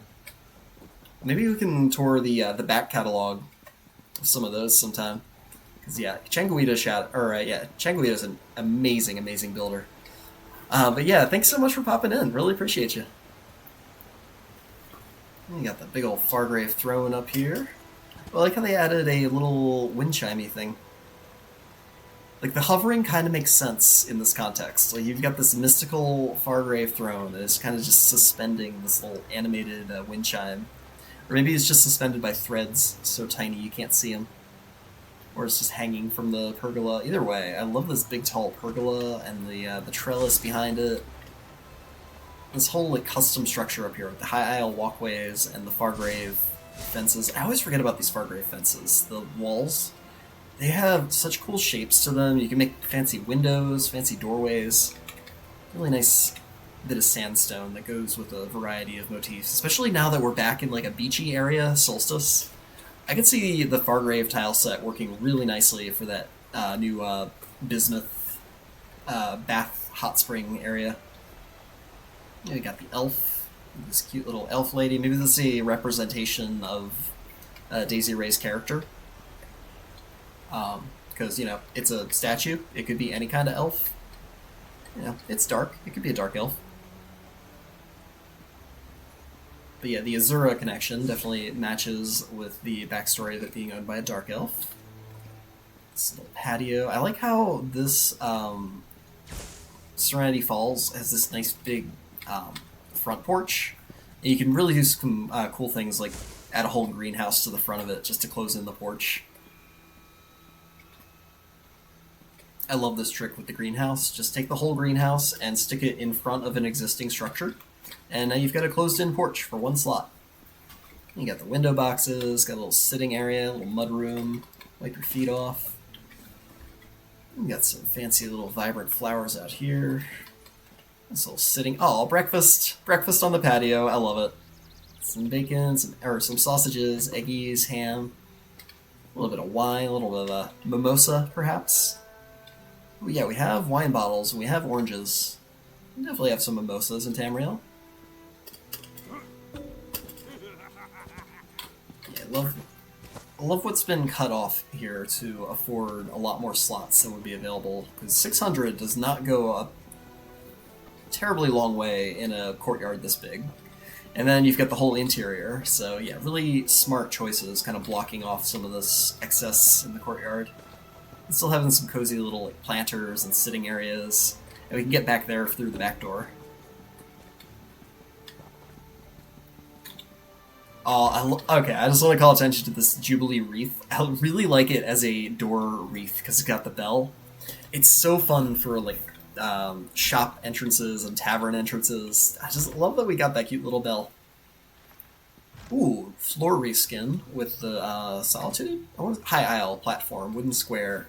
So the whole floor has been reskinned. The walls are the natural Imperial style. And you got some of these... Hi, Kashek. Aw. Yep, the sun is down, the cat is loud. That's how it goes. He just strolls in to say hi, because he's done looking at birds. Or the sun has forced him to stop looking at birds. Anyway, got the little sitting area by the window. Love these curtains. These nice new Colovian curtains. Got the colorful cherry trees inside and out. Warm little brazier for some light by the door. Yeah, cozy little mix of Colovian and High Isle. That nice warm carpet by the fire. Oh, that's been added. This whole fireplace has been added, I believe. Wait, no? Yes. Colovian fireplace stone has been added to the front of that. Just kind of break up the space a little, because this is normally like just one big open space, I think. Yeah, and it's just got the columns on either side. I really like that. Adding a fireplace to just kind of break up this whole interior a little bit. And it's Colovian. It actually matches the squared off Imperial style very nicely. And that is really well done. And of course you got the nice ivy all around, cozying it up. Got that, you know, that rusty copper, well, tarnished copper Necrom chandelier all the way up there. You got more, man, they are big breakfast people, or brunch. You got whole platters of bacon. Maybe they had a party, and their guests are having a little bit of breakfast out on the patio now. 'Cause they have like a whole spread of sausage, ham, and eggs, and some of them took some outside to eat on the patio. Got a little book clutter, scroll clutter. Is this a letter? Letter from Isabel, right? I wish those were collectibles. It honestly makes no sense that they're not collectibles. You got a little bookshelf. I could almost imagine this being like a secret, like tucked away kitchen that you just slide the whole bookshelf in front of it. And I got the lovely... Oh, this is a nice little room for a kitchen, too. So many... This is one of the few base game houses that actually has a bunch of little rooms tucked away, and they're all different shapes. So it's kind of fun to see what people do with the various rooms that you get in this house. You got that nice red guard grill. Still one of my favorites. Got the loaf in the loaf pan. I love this little loaf pan for all kinds of things. But honestly, I don't see it used as a loaf pan that often. Like with an actual loaf inside of it, so that's really cute. Really, really cute. I got that new Dawnwood cauldron for the, some soup cooking on there. Oh, Salva sent another link. Let me post that. Castel del Monte, Apulia. Interesting. Oh, the comma broke it up. But, ow. What are you trying to show me, Salvas?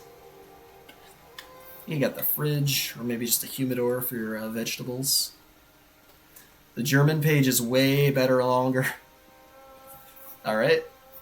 Is this a German castle of some kind that I should be familiar with? You got the little Dawnwood, not the feast, but the little Dawnwood cricket skewers, the honey, and the berries. You got a little kelp down there, because honestly the kelp makes better lettuce than lettuce. Oh yeah, ooh, guild PvP night, nice. Happy killing. Really appreciate you popping in. There's exact measurements of all, I still have no idea what Salvas is talking about, but that's par for the course. You got all the produce in the basket, got some bananas, got some plums. You got the cheese rack. So detailed you could build an ESO in the correct... Ooh, is that something you're going to do? I'd love to see that. Like a full-on scale model of an IRL castle? That would be crazy. Or like, honestly, any world wonder that I would recognize from Civ, like the Brandenburg Gate or something would be cool. You got this nice Lewin cupboard. I love this giant cupboard that actually has the little clutter space. And you can even flip it upside down, and it makes just as much sense upside down, aside from the fact that the door pulls are a little upside downy, but you can barely tell. Yeah, I love this piece, is what I'm trying to say. And you can even cobble like extra Lewin cabinetry into it, or cobble it into itself. Like you can double up on this if you don't want the open bit. Yeah, I got all this extra clutter here. Got individual plates, individual bowls, cups, and then the cheese rack, of course, is just one big cheese rack, and I love this thing. I wish we could get some of these individual cheeses on their own, like the whole, like the cheddar with the holes in it. Basically a castle that's made from a circle and 8 octagonal Interesting. Stone looks very high isle or druidic. Interesting. Yeah, I want to see that. Get on that. It's been forever since I've seen a Salvas build, so I would love to see it. You got a nice, robust basket of grapes. You got some soups, got some sweet rolls. You got the fancy cake from this year. A little pile of crabs. A little mortar and pestle for mixing up your Old Bay. And you got some casks, some wine bottles, a little under the secret bread. I feel like this bread is like tucked away for, the people who are baking, just sneaking little snacks on their own. It's very radioactive bread. Yeah, I really like that kelp as lettuce. Alright, let's go up the stairs. Ooh, love the curtains. This is a very innately dark house. Not in a bad way, just, ooh, a little haunted spookiness. I see the auger just kind of looming, adding some glow to the shelf there. First you need a mountain, maybe 3 mountains per climate. Yeah, it's always a need for mountains, isn't it? That is my biggest obstacle for what I want to do in my enchanted snow globe. Like, there's snowy boulders that we can get from the crown purchase tab, but they're 50 crowns each, and I'm going to need at least 50 of them. So, That's some. Ooh, love the little padded, the padding from the Leowin sofa there. What is that? Leowin bench, cushion wide, and then on either side to hide the wood bits, you got the pillow rolls. A little bit of incense burner. We got this Merkmeyer. I like this Merkmeyer rug a lot. It's an interesting shape, interesting combination of colors. It's got these cute little dancing Argonians on it. It's a lovely semicircle for the. I mean, I know it's a full circle, but you can use it as a semicircle for this space. It fits really nicely together. You got the vampiric drapes on either side for this big old bay window. Honestly, this is one of my favorite parts of this house. They got a like a nice wide bay window. This is just perfect for like cozying up with a book, sniffing some incense, stare at your heavy metal posters. Alright, start with this room. Again, just like the kitchen downstairs, but the L is a little narrower. You got that nice Imperial. Read up on how to scribe. Lovely canopy bed. Nice little bits of bedroom clutter. Got the brush, comb, mirror. No joke, the Chalk Eaters made it a part of their It Just Works song, Todd being such a sham that he would sell us a mountain of DLC for the price of it. Yep. I like that song. I should add that as a redeem. The It Just Works song. There you go. Ooh, I like the stacked books that just neatly fit on that Colovian wall shelf. And then the hanging cluster of fabric. All the little fabrics on the bench. Yeah, very nicely cluttered, especially considering how like full the courtyard is, and we still haven't seen the back area. I'm glad Daisy Ray put a reminder to go check out the back door, because it honestly could have slipped my mind that there's a pool back there. We got some bathtub candles. A little precarious, but, you know, if they fall in the water, it's not going to burn you. Now, if they fall off the other side, then you might have a problem, but at least there's a little bit of stone to catch them. Might not set the floor on fire. But again, love the reskin of the floor with these high aisle platforms, right?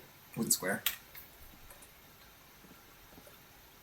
Ooh, yeah, conic mountain with a flat side and a cliff with a flat top. Totally irregular sides. Yeah, if we had that as one single piece, that would be fantastic.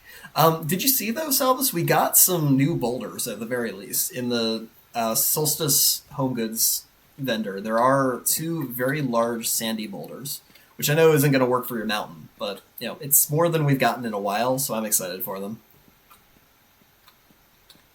And the fact that they're a nice flat chunk of sand texture means they're going to be perfect in aquariums and like forest paths, caves. Very excited for those. Oh yeah, sword singers, just in general. Like redoing sword singers and hiding all the structures. It'd be so good. And you got the Colovian curtains up there. Got multiple mirrors. Yeah, gosh. And over here we have a little study. And you got a little statuette, some books, got a whole bunch of Song of Pelennor, I'm assuming. Yep, Songs of Pelennor.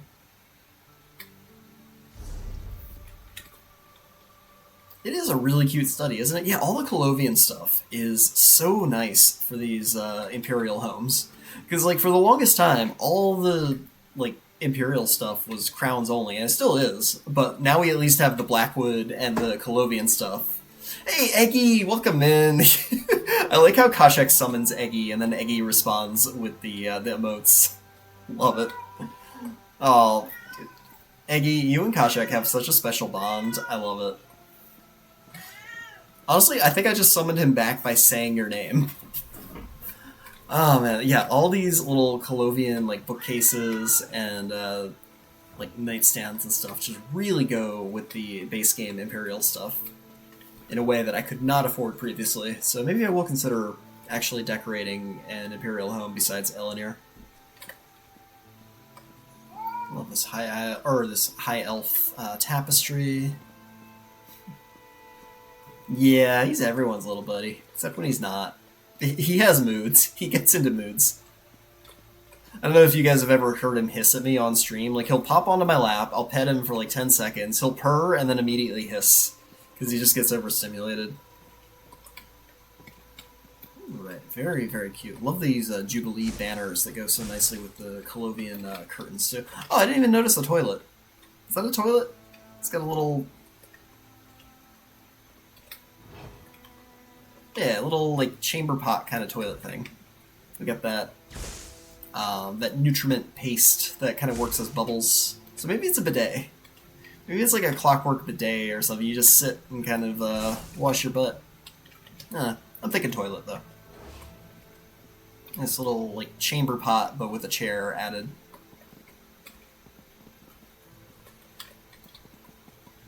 Alright. A little foot trunk there. I think I mentioned Ponyo reached that age where he is... Aww. Yeah, some of them are just like that. And they just want to be heard. It doesn't matter what sound comes out of them, whether it's a meow or a hiss or a purr. They just need to be acknowledged. Alright, let us check out the backyard of this lovely, lovely Imperial home. Ooh, got some Moonlit Cove vines. Again, nice use of the retaining walls to block us off with the hedges added. Nice vibrant cherry trees. Bathrooms are hard? Yeah. Yeah, the Hlalu tub being so dirty. Have to get it clean. Rose, have you farmed the Moon's Blessed Ceremonial Pool? Or now the Zarethvar, Sky Spirits Reflection Pool? Because those, I find you can just stick into a corner and have like a jacuzzi tub kind of thing. And they're super clean, they've got water. Definitely less dirty than the Hlalu one. Then toilets and sinks, yeah. There's actually a really nice new wall fountain that I think is going to be the meta for sinks for a while. Somebody said, Ponyo. Took down your pool from the ceiling in Stoningo. Oh, why is that, Salvus? I do love the soft light that pool gives off, that you can just stick it in the... Yeah, the Sky Spirits Reflection Pool comes from finishing all of Zarethvar's quest, which I still haven't done. Maybe if there's time tonight, after the tours, I'll just work on Zarethvar, because they also make really good aquariums. You can actually flip it and use the water texture underneath to make yourself an aquarium. It looks so freaking good. I can show you some examples, too. But yeah, it's much like the Firesong Spring, it's like just got a nice chunk of water to it, but it's a lot easier to hide into a bathroom. It's a little bigger than the Moon's Blessed Ceremonial Pool, but yeah, the Zarethvar one I think has a lot of potential to just cobble yourself a bathtub. And if you interact with it, it summons his ghost kitten. It's really cute. Oh, I love the frog. And the fart flowers just embedded in the water for some implied bubbles. I'm assuming that's what's going on here. It's like a little jacuzzi tub, and that's what the fart flowers are doing, just farting up bubbles. It is really lovely. Yeah, I could just do a little sit for here. Yeah, Salvus, I only have 2 frogs right now. And both are in use, so if I ever need a third frog, I'm going to have to go farm that public dungeon again. You got the little mud crab, got your Sigil control globe. Maybe this is like a water temperature control where you're sitting in your tub. Got the ghost mud crab, a little Breton well. Sounds like a jacuzzi with your dad in it with all those fart bubbles. Yeah. Oh, wouldn't that be fun? Like take the target Ogrim and put it in a pool or a spring and just have the fart flowers like right under him. Oh, I wish we had more target Ogrims. I would have so much fun with multiples of those. And you got the nice little statue here and this Redguard wedding gazebo. Is that right? Wedding gazebo? Yeah, just straight up wedding gazebo. We know it's Redguard because of the ornamentation, but for whatever reason, a lot of the Hughesbane stuff just says like wedding whatever and doesn't say like Redguard anywhere. At least grinding old content makes sense now. We can level subclass. Yeah, right? Multitasking. It's a good way to do it. Except I keep forgetting to do it. Like, even like my Tales of Tribute dailies, I'm like, I really should be swapping to a line I haven't leveled up yet, and I just forget. I've got my 5 that I see myself actually using. Yeah, really nice little outdoor pool here. We got the, again, the limestone retaining walls Daisy Ray has put here. Just kind of block off the space. Really, really works nicely in a courtyard this open, because, yeah, I'll just kind of zip around and see, like, just how much courtyard there is in this house that, by cutting it off, you just afford yourself that many more slots. Really, really nice. Love the waterfall here, too. Got 2 lines to 35. Nice. Saving those lines for double XP events. Yeah, like all the lines you're not actively interested in, just save them. Save up your master writs. Though, I don't mind grinding Black Rose Prison so much, so I've actually just been selling my master writs. I know it's not as efficient, but people are buying those up like crazy, and I'm just gonna, make hay while the sun shines. Alright. Got that nice big chunky sandstone throne. Got the elf statue. Some cute little columns here. Really nice. Alright, I believe that is everything in here. Get that bag, yeah. Even Endeavor... Right, I always forget that, Salvis. Thank you for reminding me. I barely remember to do my Endeavors aside from the weekly anyway. Alright, so that was by Daisy Ray, and that is... What was that title again? Daisy's Home. Which brings us to Ariel's Cold Harbor Surreal Estate. Let us pop in there. So apologies to Ariel. I know they were on like most of the other night, and I feel bad because I really didn't notice them on the spreadsheet, and I otherwise would have skipped while they were in chat.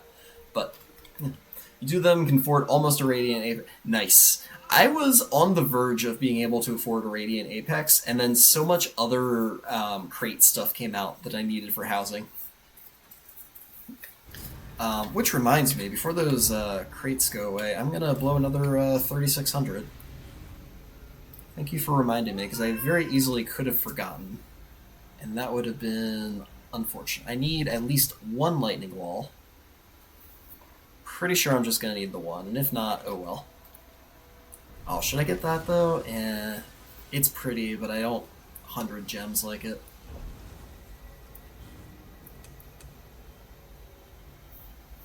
Yeah, that went by so fast. Like, I know they're quarterly, but it really seems like these were here and gone in a blink of an eye. Yeah, let me get myself a lightning wall. No regrets. Need it for my museum heist build that I want to do. Aquatic Warhorn. It doesn't look very aquatic. I was expecting bubbles. Like, a little bubble horn would be really cool. It seems like that just makes, like, splashes. Missed opportunity to just have, like, a bubble horn. Snarf Blat. And the stage was only 40, right? 40 gems, 2,000 crown, or, endeavors. Tipsy Topple? Ah. I've already got the drunk personality, that's good enough. Oh, the window is 40. I'm tempted, but not that tempted. Right, Eggy? Oh, man, such a missed opportunity. When they say aquatic, like, I'm thinking, yeah, just a war horn that you blow into and it blows bubbles would have been so freaking cute. And this thing's so small. Like, it's kind of cute. It's not as obnoxious as the Harrowstorm thing, but they really could have made this a tiny bit bigger. Right, where's that stage? Carnival stage. There we go. I like it. I don't know if 3,600 seals like it. Yeah, the flowers are a little one note. It's very distinctive. Oh, you like the fire? That's awesome. Yeah, it's really cool in the right setting. Like, we saw it as Dragon Eyes in one of the builds in this contest. So you're unable to send you crown furnishings. Yeah, no, they are bound. They are so freaking bound. It's unfortunate. Oh, it's a neat sword.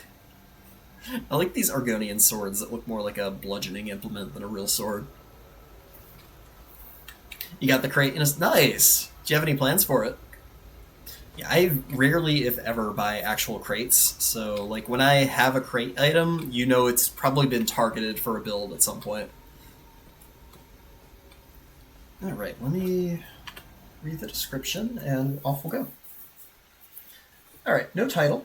Description is Gothic steampunk inspired fantasy floating castle with island gardens. First island has plants that can kill your character. Please be aware of where you're standing. Yep.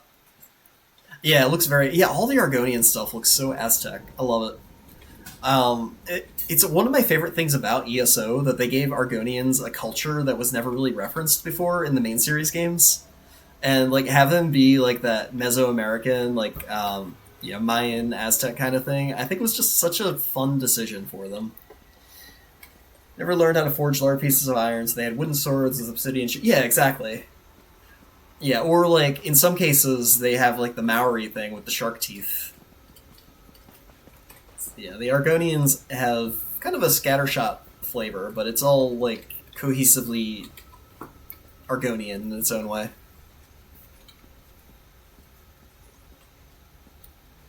Fedra is in a hurry. Alright, so again, this is Cold Harbor's Real Estate on PCNA by Ariel.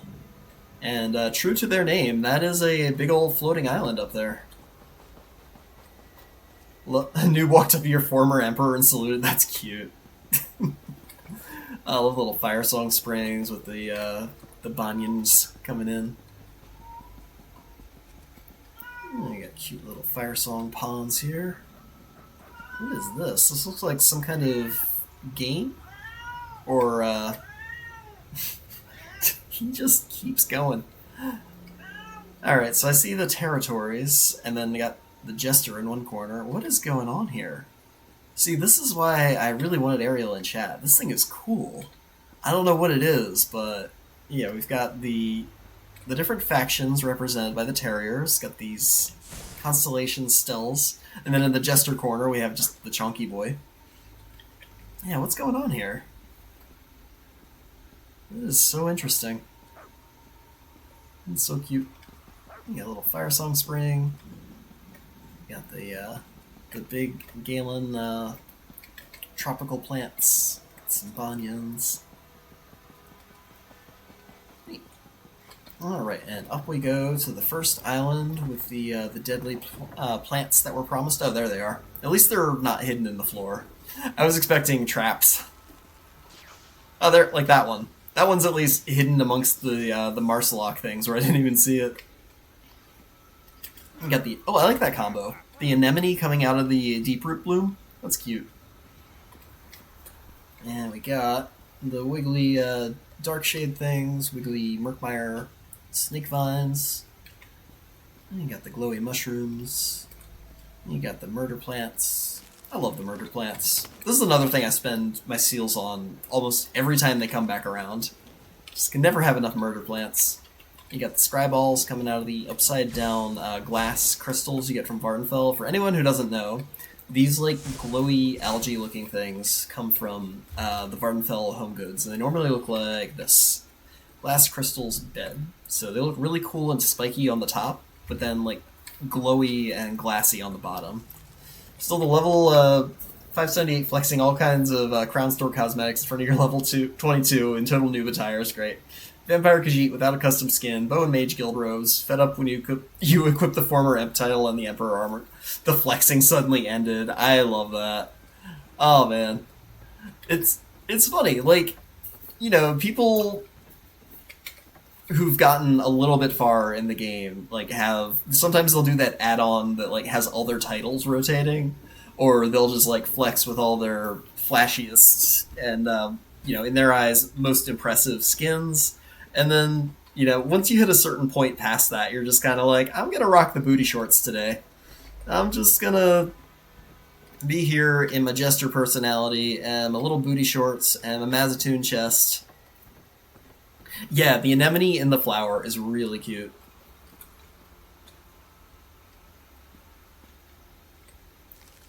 Oh, like they were rotating their titles in and out manually? That's even funnier, Salvas. Oh my god. Oh man, love the mix of plants here. You got these like weird little ferny Apocrypha feather ferns. You got these weird little inky grassy things. Really, really cute. Well, I hear the snow globe coming up. This is cute too. This little coral nest. Oh, there was a hidden one. Or wait, no. That was just that one again. I think it has a range on it. You got that that Apocrypha coral from the Home Goods nested into the Chanterelle. Cute little combination. Cosmetics and modes were all bought, and the titles were shit. Love it. What is my most impressive title? Like, Master Angler used to be a flex, and now it's kind of like everyone got it with the event, so it's less of a flex. I mean, former Emp is a thing.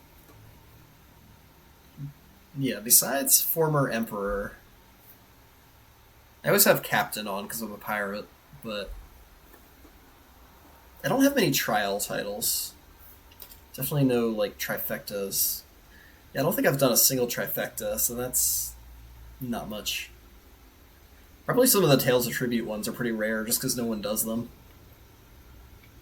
Emperor, yeah, if you're just constantly Emperor every month, that's a flex. They have former Empress to your name. That's still something, right? Yeah, the trifecta titles. That'd be great. There's just so many now. It's kind of a shame you can only pick one. I understand why people have that add-on that rotates through them. I don't even know what half of these are. What's Sower's Savior? That was weird. I wish there were a way to see what achievement each title is tied to without having to look it up. But for 1 week in 2023, yeah, exact. Honestly, Eggy, I think mine was 1 week in 2022. We got them around the same time. So if you relog after your coronation and equip Emp to a non-Emp character, it'll be What? Holy crap. That explains some things. That explains why I've been seeing a bunch of Emperors around. I wonder if they patched that. Relog after your coronation and equip Emp to a non-Emp character. That is crazy. I need to do that. Alright, we're all going back to Cyrodiil. Join me in Ice Reach. We'll all farm it for each other. Only others will see it. You will see former Emp. That's still crazy. Huh. That's funny. I like that. Well, now I understand why I'm seeing so many more Emperors just out and about. Be like, what are you doing out of Cyrodiil? I feel like more people probably have Emperor than they have Grand Overlord. Because I certainly got it before I got Grand Overlord. Yeah, I don't know. Anyway, back to Captain. I've been Captain for so long, it's just... It is who my orc is. The Emp character is the only character that can't get... But you can Emp on a different character, right? Or is it only, like... Is it only once ever? Like, once you Emp for the first time? Or can you go back, get Emp, and then equip it real quick? And can you do it on every character except the one that just emped? Yeah, nice little oasis here. Isn't this cute? I love all the fall colors. And the lack of plants trying to kill me. What is this? Is this a flower? I'm trying to figure out if this is a flower or like maybe some kind of like weather... It kind of reminds me of one of those like wind speed detectors. I think it's a gold flower though. We'll go with that. Because we got the fabricant trees all around, so it makes sense to have like a gilded flower. And all the fabricant shrubs. Yeah, that's cute. Yeah, Empt on 2 characters, get it for everyone. Nice. That... Okay, now that I know that, thank you for that, Salvis. Man, I'm kind of tempted to go for Empt again, but that's more grind than I really want to commit to ever again. That's an interesting thing that I'm kind of shocked they hadn't patched out as soon as they found it. Got these lovely Vernfell glow stalks. Like the Dawnwood sconce kind of just growing naturally out of the tree is really cute. Oh, even the way it like spans both of those branches as they twist up. That's a neat little cobble. And I got this Colovian streetlight that's been eaten by the tree. Got some planters, got some glowies. Lots of festive fall colors and shiny trunks. And Fedra. I like how Fedra is just pathed along all these little islands. It's kind of lost, as always. Alright, as we come up to the next set of... Oh, we got a seasonal thing going on, right? Like... Okay, over there was like Swampy and Apocryphal and like Blackreach. Yeah, so that was like the underground, and then this is autumn. And now we're coming up on, I want to say, spring? We got all this white. Maybe it is just a color theme. I like the falling petals in with all the like falling snow of Cold Harbor. Yeah, all the white stuff.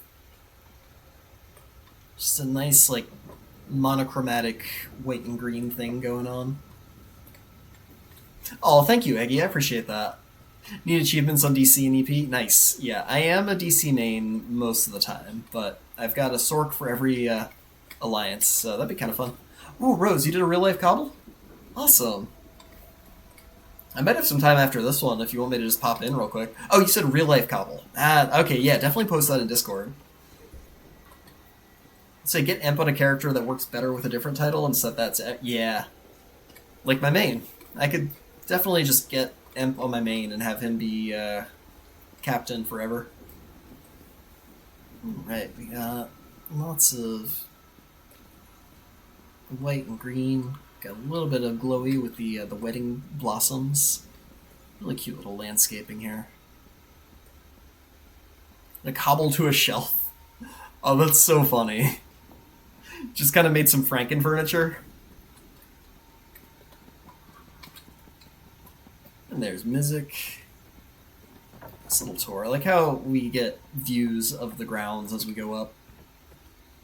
And views of the upper tier.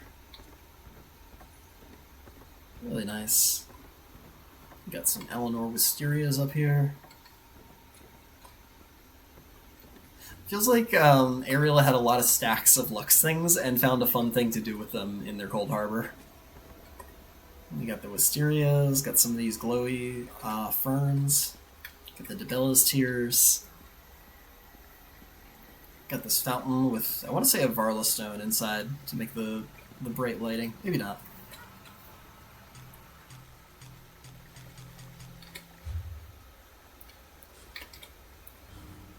Yeah, I'm gonna say Varla. Maybe it's like in right there. That would make sense because it's like shining on this face. You MacGyvered it? Yeah.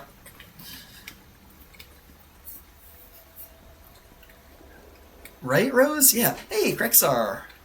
What build were they going for? I think it said Steampunk Garden?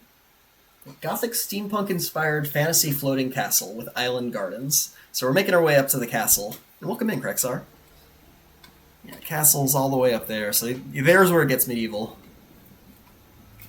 It's just a fun little... So yeah, we've got the fantasy part on the approach, and then over there it gets more medieval to the fantasy.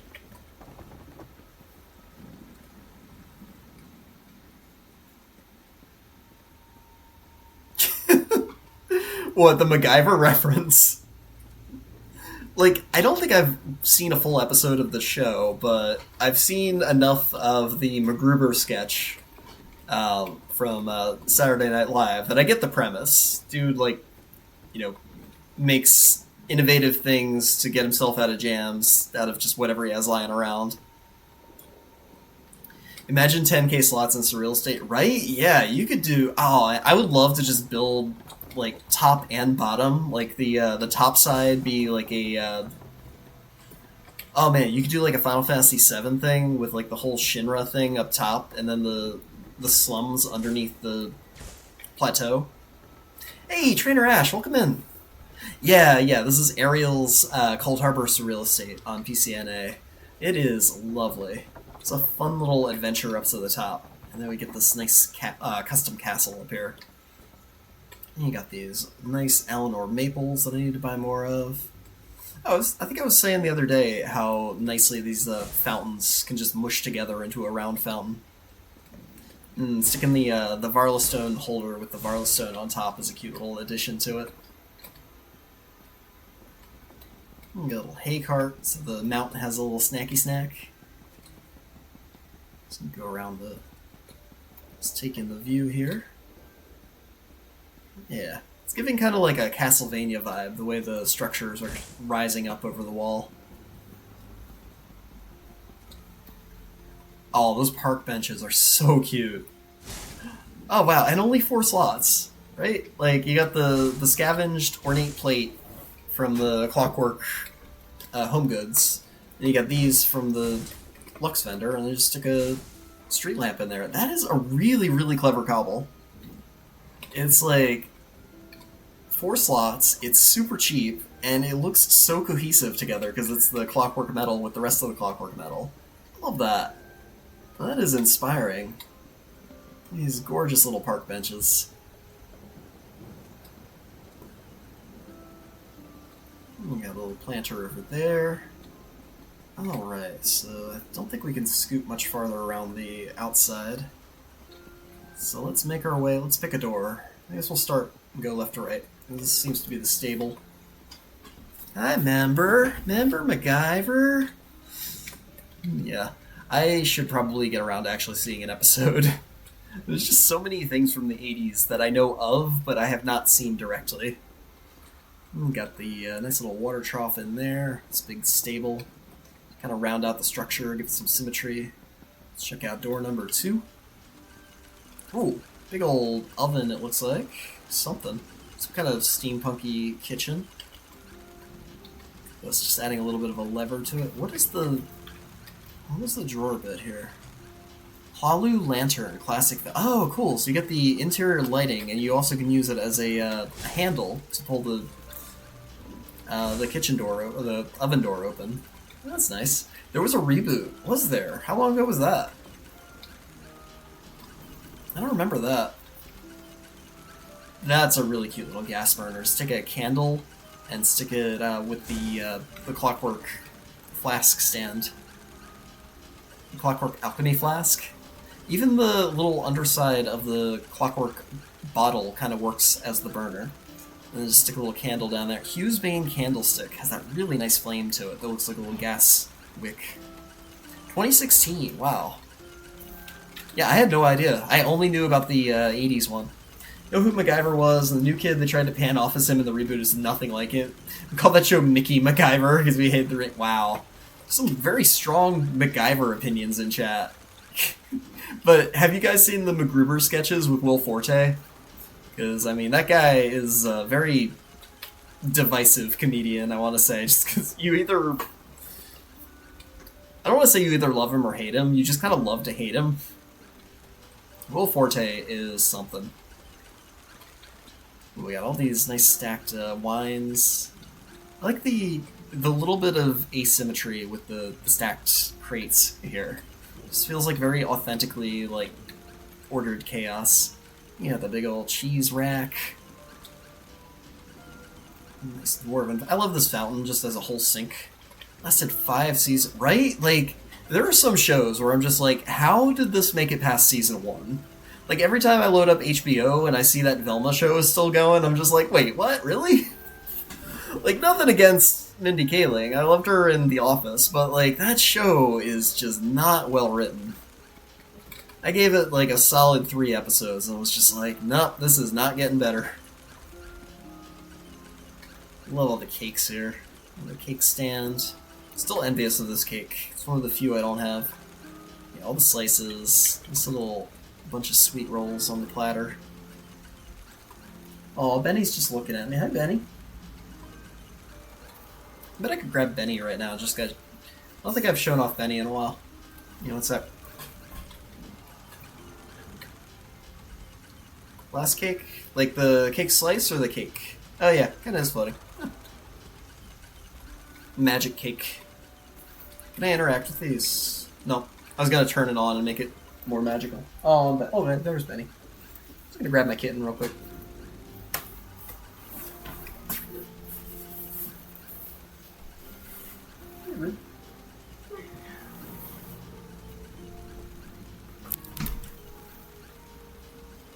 You guys never see this guy. This is my newest kitten. This is Bento.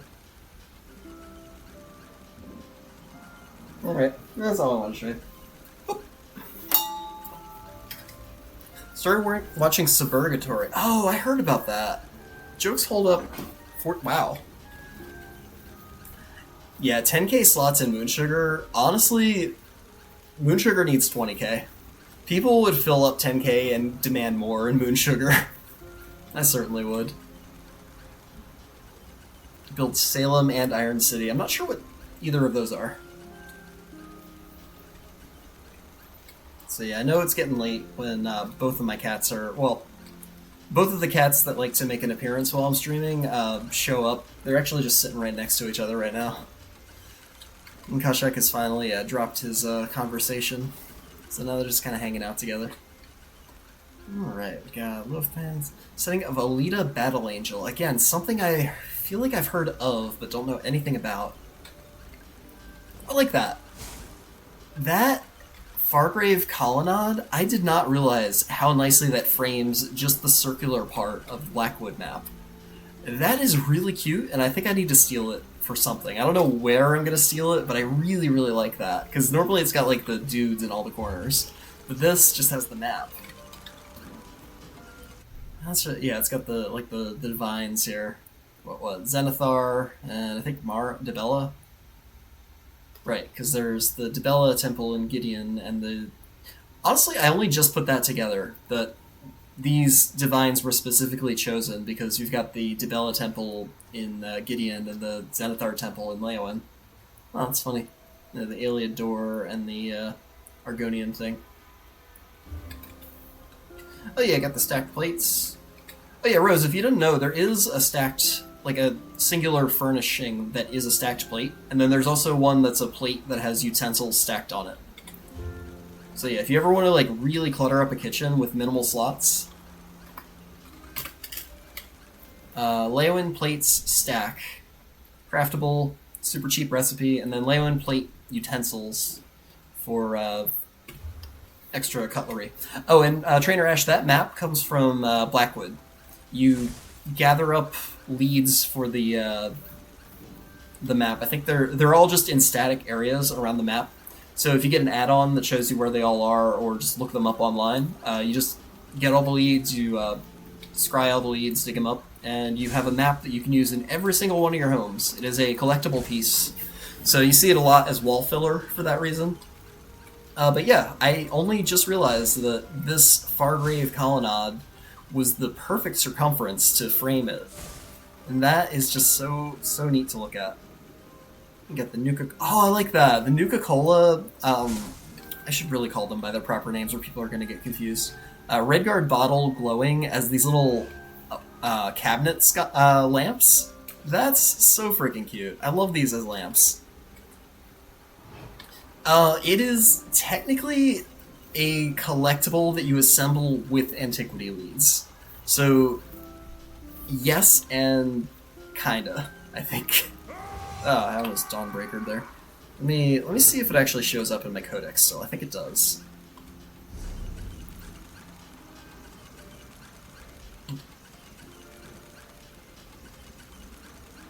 Wait, where's oh wait, journal. Here we go.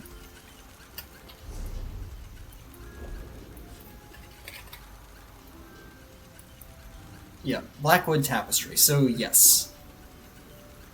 Yep, you get all these little tapestry scraps, and then you only have to ever do it once. It's not like the normal codex thing where you have to fill it out 3 times to be able to buy it. You just unlock it once, and then it unlocks it for your account as a collectible piece. So it doesn't take a real furnishing slot.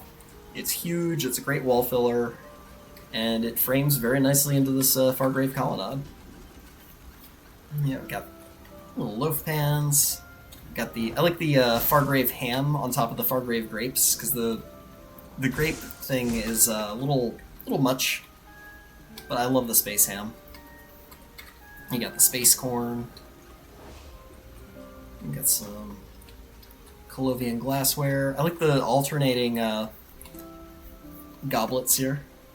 Yeah, exactly like the singing wall, except the singing wall you just have to pick up the pieces, whereas Blackwood you have to not only pick up the pieces, but then scry for them. Because Zos just loves to add extra steps. It's replay value, right? It's not pointless chores, it's replay value. Like this little burner here too, the big one. And then I got the grilling rack on top of the Leowen fire pit. Very nice. That's a cute little filler for that arch, too. This Iliad panel that you get off of Lux. Some really fun things that Ariel is doing with framing here. You got the fridge. This Clockwork Altar Lux piece is another one of my favorites for how versatile it is. You just stick it sideways. For anyone who doesn't know, it comes from Lux. It looks like this. And I've used this for a DJ booth. I've used it for the base of a TV, speakers, any kind of like steampunky thing. It's just got so many little edges to it. It's so fun. Only level 5 in scrying. You need to grind. Yeah, grind that up. You get some. Yeah, honestly, I can't imagine doing housing without antiquities at this point. There are just so many cool things, so many unique assets that only come from antiquities. But it is probably my least favorite grind, just for how RNG some of them are. And for anyone who doesn't know, this fog effect that's coming out is actually a really easy collectible to obtain as well. Much easier than the tapestry. You just do one quest, one side quest in High Isle, and you unlock this for your entire account. You get it as a collectible piece, and it makes this cool little mist, makes some subtle sound effects. And as you can see here, like anything you want to use as a fridge, this can just add a little frosty effect to it.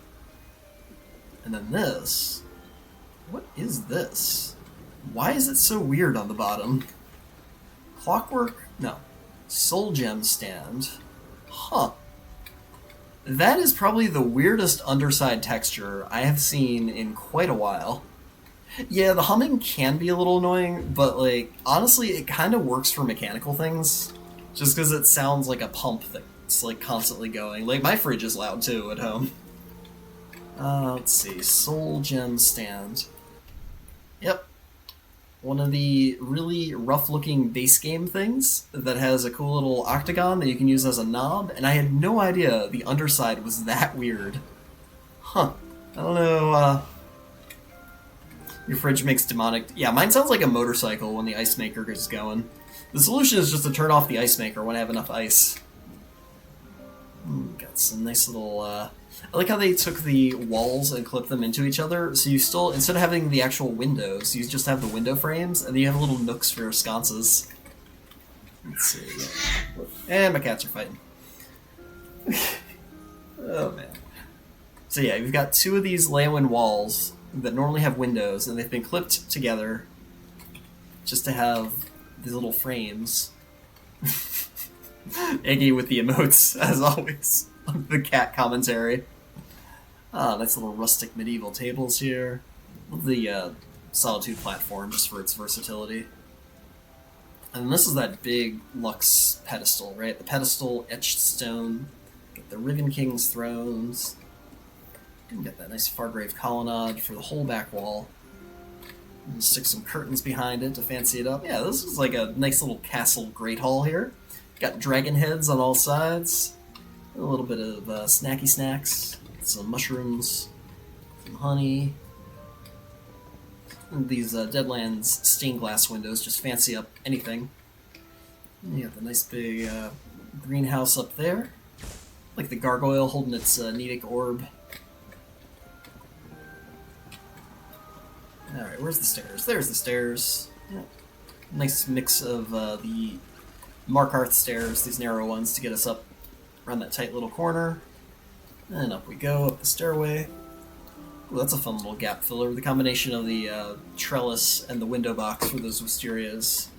And these Necrom roofs are so freaking cool. I wish we got a bigger version of this, because these are very tiny pieces, as you can see. These Necrom roofs tiled, but they look so unique. The bronziness, the tiled kind of looks like an Asian style pagoda roof. Not pagoda, but you know what I'm saying. Like one of those ones that has the channels to them. A really cool roof. I like how they even use that clockwork strut as a little gap filler for that ceiling. Just add a little bit of gildedness to make it hold onto the stone. A little Leowin lantern here, up on the banister rail. So we come up on our little open air terrace. Kind of reminds me of like Amaya Lake Lodge, where you go in, you go up the stairs, you go out into a terrace, and you have a bunch of different rooms just kind of vaguely connected from that terrace. A little steampunk library here.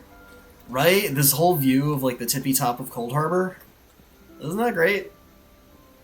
Yeah, I love this house. I really wish I had way more Cold Harbors than I do, which is one.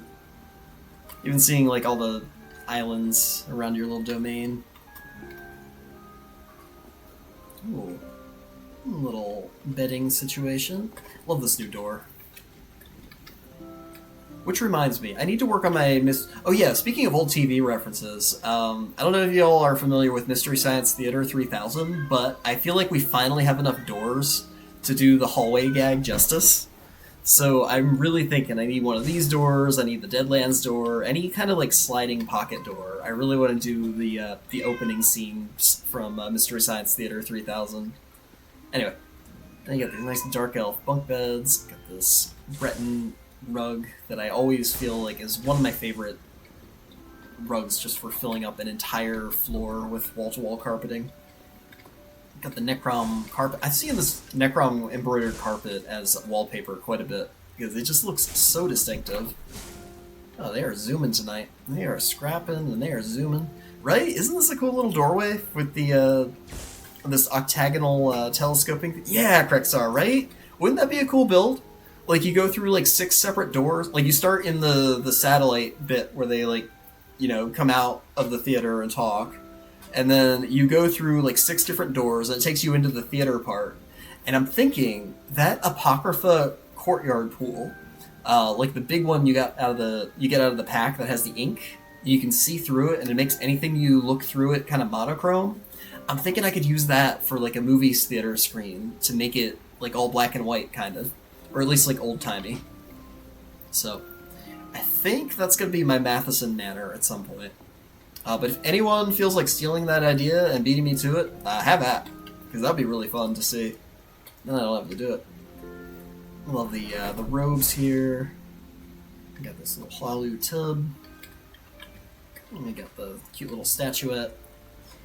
Ooh, this is normally a wall cabinet, isn't it? Elsewhere cabinet wall. It really works as a cute little bathroom cabinet, because it still has the legs. You can definitely just sink it down and make it a regular cabinet instead of a wall cabinet. Oh, it's got that cute little ornamentation there. And this Deadlands carpet makes such a perfect little bath mat. I don't know what texture it's supposed to be conveying. I guess just Daedric. But like, it looks like chainmail, but it also kind of looks like rubber. Ooh, Salvis, yeah, stack of these clockwork doors for a forge, that would be really cool. Or, like a monster's eyeballs that like open and shut. Like, with EHT actions, like, you get close and the monster's eyes just open up, because these have, like, a really cool animation to their toggle thing, too.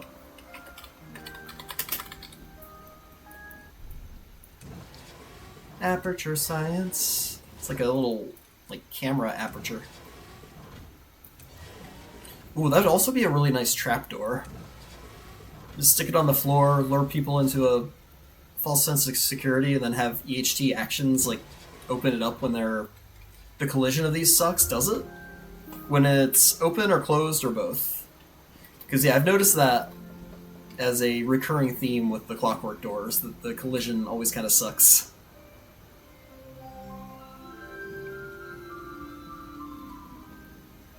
Yes. Yeah. That's cute too. He's in this super expensive Deadlands throne, or Daedric throne, to hold your painting up.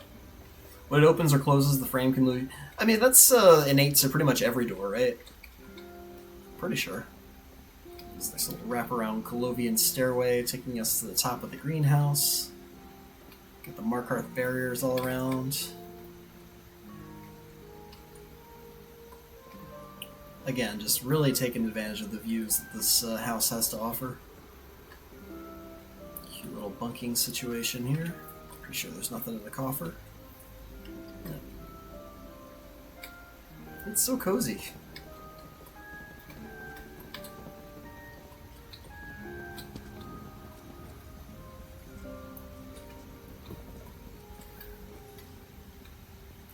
At the very least, the Markarth... Oh, wait, I see what you're saying. Okay. So I've also noticed that with, actually, these Markarth barriers, where you turn it off, and then it keeps its collision. Instead of losing it completely, it just pretends that it was shut. There have been some... And the Elsewhere gate, they finally fixed it. But for the longest time, like at least, like, 9 months out of last year, the Elsewhere gate was broken, which meant my Plinko was broken, and I had to swap the doors out. And then they finally fixed that one, so I swapped all my doors back in because I didn't like the replacement gate nearly as much. So yeah, if you were wondering, if you ever happened to be in my Plinko last year and wondered why the doors were different, that was probably why. All right, let's check out this library. A lovely steampunk library with all the spools scrolling around. Got these cute little cobbled sofas. Oh, that's cute. Using the bell jars as the legs. Love that. What is the frame door? Frame does not lose collision every time. Oh, interesting. That's really weird then. That's so inconsistent, especially with the Lux bits. Song of Pelinal. Yeah, lots of Lux pieces in here. And these Necrom bookshelves that I was just singing the praises of the other night. Just how robust these book textures are on the Necrom bookshelf specifically. And now we know it's actually pretty easy to hide the weird shape of it and just stack them sky high. Can't predict it, but you'd say, oh, that's really interesting. See, I've never actually bought one of those, so I had no idea that they were just as weird as the Markarth barriers are. That is so weird. But, I mean, at least losing its collision, right? So if you want to have it open, as long as you've got, like, a different door frame framing it, you know, it might not be as noticeable, right? You just need to have, like, a frame for your frame. Yeah, these cute little sofas just made up of multiple Redguard pillows. You got the Redguard pillow rolls, and these bell jars for the feet are just super cute. And you got some ancient scrolls on display. Got the How to Scribe book. And Honored Ancestors. Really nice. Krexar, I was trying to find the name of that book that you were talking about. The one that is inaccessible. Do you happen to remember what the actual name of that is? The one that looks like this, but is not this? I was checking UASP, I was checking like any kind of like old forum post. Notice it because you tested. Oh, okay, so you would close it and it would still let you fall through. That is exactly what the Elsewhere gate was doing. And that's why I couldn't use it for my Plinko, because people would close the gate and they would still fall into the lava. So yeah, it's interesting that they patched the Elsewhere gate, finally, but now that issue has cropped up with one of their newer doors. That is so weird. Ooh, I like the Dwemer window here too, just kind of meshed with the Necrom mosaic. That's cute too, taking the mermaid and sticking her on top of the fountain. I feel like this Redguard fountain in particular kind of needs something on the spout. Normally I'd take like a trophy head, like especially Slimecraw. I like to take Slimecraw's head and stick it horizontally to have it like, you know, to have the water kind of spouting out of his mouth. Bethesda code, yep. All that classic Bethesda code. These stables aren't slidey, right? Pretty sure. Yeah, we can walk on these.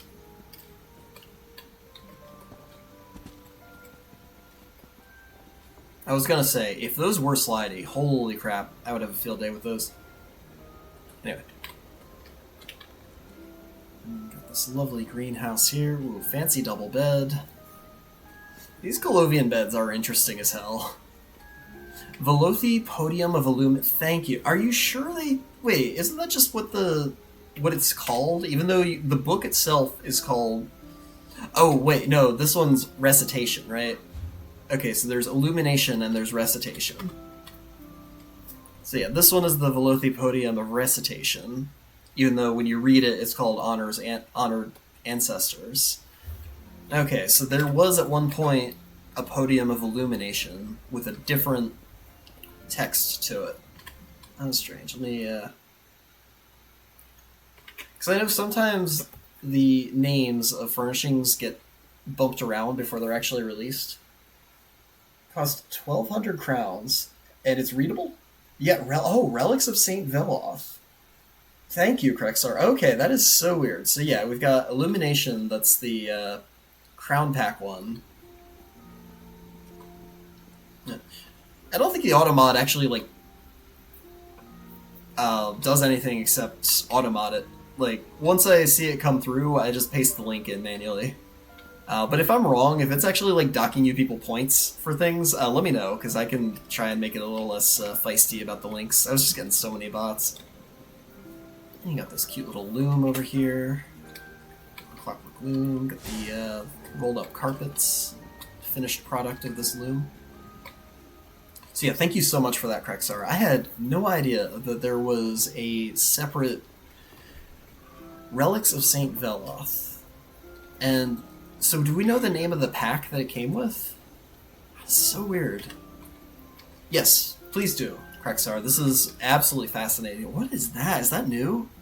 Oh no, that's the... Oh, that's clever. This is the Dwarven Broom. That's so cute. That threw me for a second. The Dwarven Broom restored. And then the Clockwork Sextant for the little holder for it to give it like a little more base to the bristles. That's an adorable little cobble right there. Alright, give me a sec. What's that? You know, I was looking on the wiki at that very link, and I think I just kept passing it by because I was expecting recitation instead of illumination. There it is, yep. Podium of Illumination.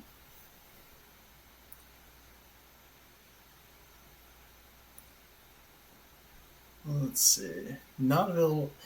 May now have been replaced by it. May once have been available in the housing editor for 1200, but is no longer. So, do we have any confirmation that it was ever actually available? Because that May is throwing me. And the 1200, because I know the ESO housing page is a wealth of information, but you have seen it in people's house. That is crazy, Krexar. Okay, that is so bizarre. Yeah, I really wish they would bring that back. It really makes me not want to make a library if I can't have it, be as complete as I can make it. Though, 1,200 crowns is a bit much. Oh, that's adorable. This little bit of, I want to say soap, maybe a sponge or something, just with the shiny Briarheart. Oh, Vampiric Flask Stand. That's a nice little texture on the bottom. Super salty when you first found it. Looked it up, only to find it was never seen again. That is so weird. Yeah, I wonder if we could just poke Cardi. Colovian Dresser Nova. I always forget, how big of a just flat panel of gold this dresser has. You could use that for stuff, I'm sure. But yeah, that's cute. Just taking a little bit of the Briarheart, sticking it on the plate. Not sure what it's supposed to be, but it definitely looks at home on the dresser there. But yeah, this little brush cobble is super cute too. Just taking the Dwarven Broom and setting it in that little sextant. And here's a nice little free slot nightstand. Just take your Undaunted bus from your trials and your arenas. Ooh, instant little nightstand. You see the... Oh no, I definitely saw those too. I know that ship has sailed, but...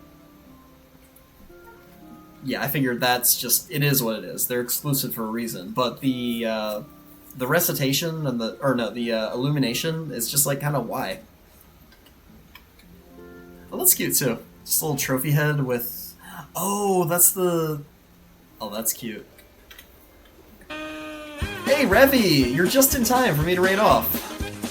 I think I might get rid of that Benny Hill thing. I think it's run its course. Anyway, I like the Rock Hotu for the table there. Just taking the trophy head and sticking it... I don't know. I might only turn it off for contest tours, and then I'll put it back on for, just when I'm messing around in Cyrodiil or wherever. Unfortunately, I've committed to so many contest tours at this point. That's, all I do. In the best way possible. Speaking of, next Saturday I'm touring a bunch of entries for the Tamriel Pride contest. I'm really looking forward to that. I'm actually in the midst of scoring all those right now. So between that and scoring all these houses, I've got a pretty full Friday night ahead of me. This is cute too, this little statuette. What is that? Suthe, Nimble Bishop. That's a cute little doily. It's wild how some textures look like this, and some textures look like this. You can zoom right into that underside of a statuette that only came out for a month, never to be seen again. Yeah, there was Apollonia 6 was actually running a Pride contest. The deadline was last weekend. Yeah, No, I appreciate it, Remy. I was just thinking, like, when I'm in the midst of, like, rambling about stuff, I'm just thinking, like, okay, yeah, contest tour is probably a bad time to be rambling about important stuff and then, like, taking an awkward pause as the thing plays, but I don't know, I'll figure it out. I just want to give these houses their due, you know? But yeah, it's so funny. Like, the backside of an Undaunted trophy has, like, that pixely wood grain, but there's some wood grains, like this, look really good. This Colovian one. And on the other side of the statuette is just this cute little doily, as Ariel has figured out. But I love this as a coffee table, though. The whole Raako 2 trophy head thing. Really, really cute little free slot. Alright, I believe that is everything in here. Let me just take a little sprint back down. For anyone who just joined us as I was making my way up, I've got just enough time to make my way back down and check out the floating islands again. You got these cute little dogwoods. Taking advantage of the gorgeous view from the top of Cold Harbor. And I like how, because the innate music of Cold Harbor is so dreary, I appreciate the nice, serene music box. They've definitely used at least 2 of the Snow Globe music boxes. I'm not sure how many. Oh, is it just 1? Oh, okay. Maybe I just caught a little bit of it on my way up then. Yeah, I do appreciate that when you get to the top, it stops being like this oppressive Cold Harbor music and becomes something a little more vibey. Yeah, for anyone who just missed, this is Ariel's steampunk gothic castle up at the tippy top of Cold Harbor Surreal Estate. And on our way up, there's just this lovely little floaty island path full of lovely glowies from the Lux vendors. We got Mizik hanging out, investigating the hell out of whatever this is. That's some nice underlighting from the Varla stones. I'm assuming they set in the islands. And you got the glowy wedding blossoms.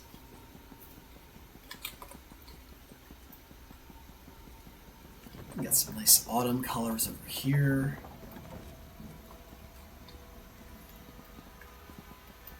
But yeah, Marlos, I tried to plug that contest, but I feel like I only remember to do it like every other stream, which is unfortunate. We did get a lot of entries though. I'm looking forward to touring it. And you got the lovely brass planters. Got this thing, which I think is a flower, or just some kind of like modern art sculpture from the all the fabricant trees and whatnot. Really cute. A little bit left to interpretation here. And we got this swampy Blackreach area with all the murder plants. We're making our way, getting attacked by all the different mantis plants, gas blossoms. Oh, my health regen's good.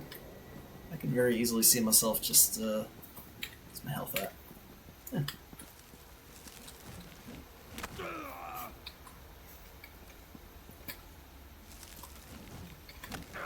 I like provoking him, so. Alright, very nicely done, Ariel. So yeah, with that, thinking that's it for me. Let's go find someone to raid off to.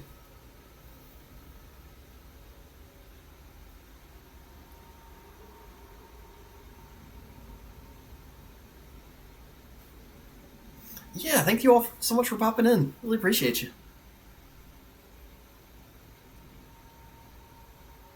Ooh, Tyranne's doing some trials. Let's see. Yeah, let's go say hi to Tyranne. It's been a while.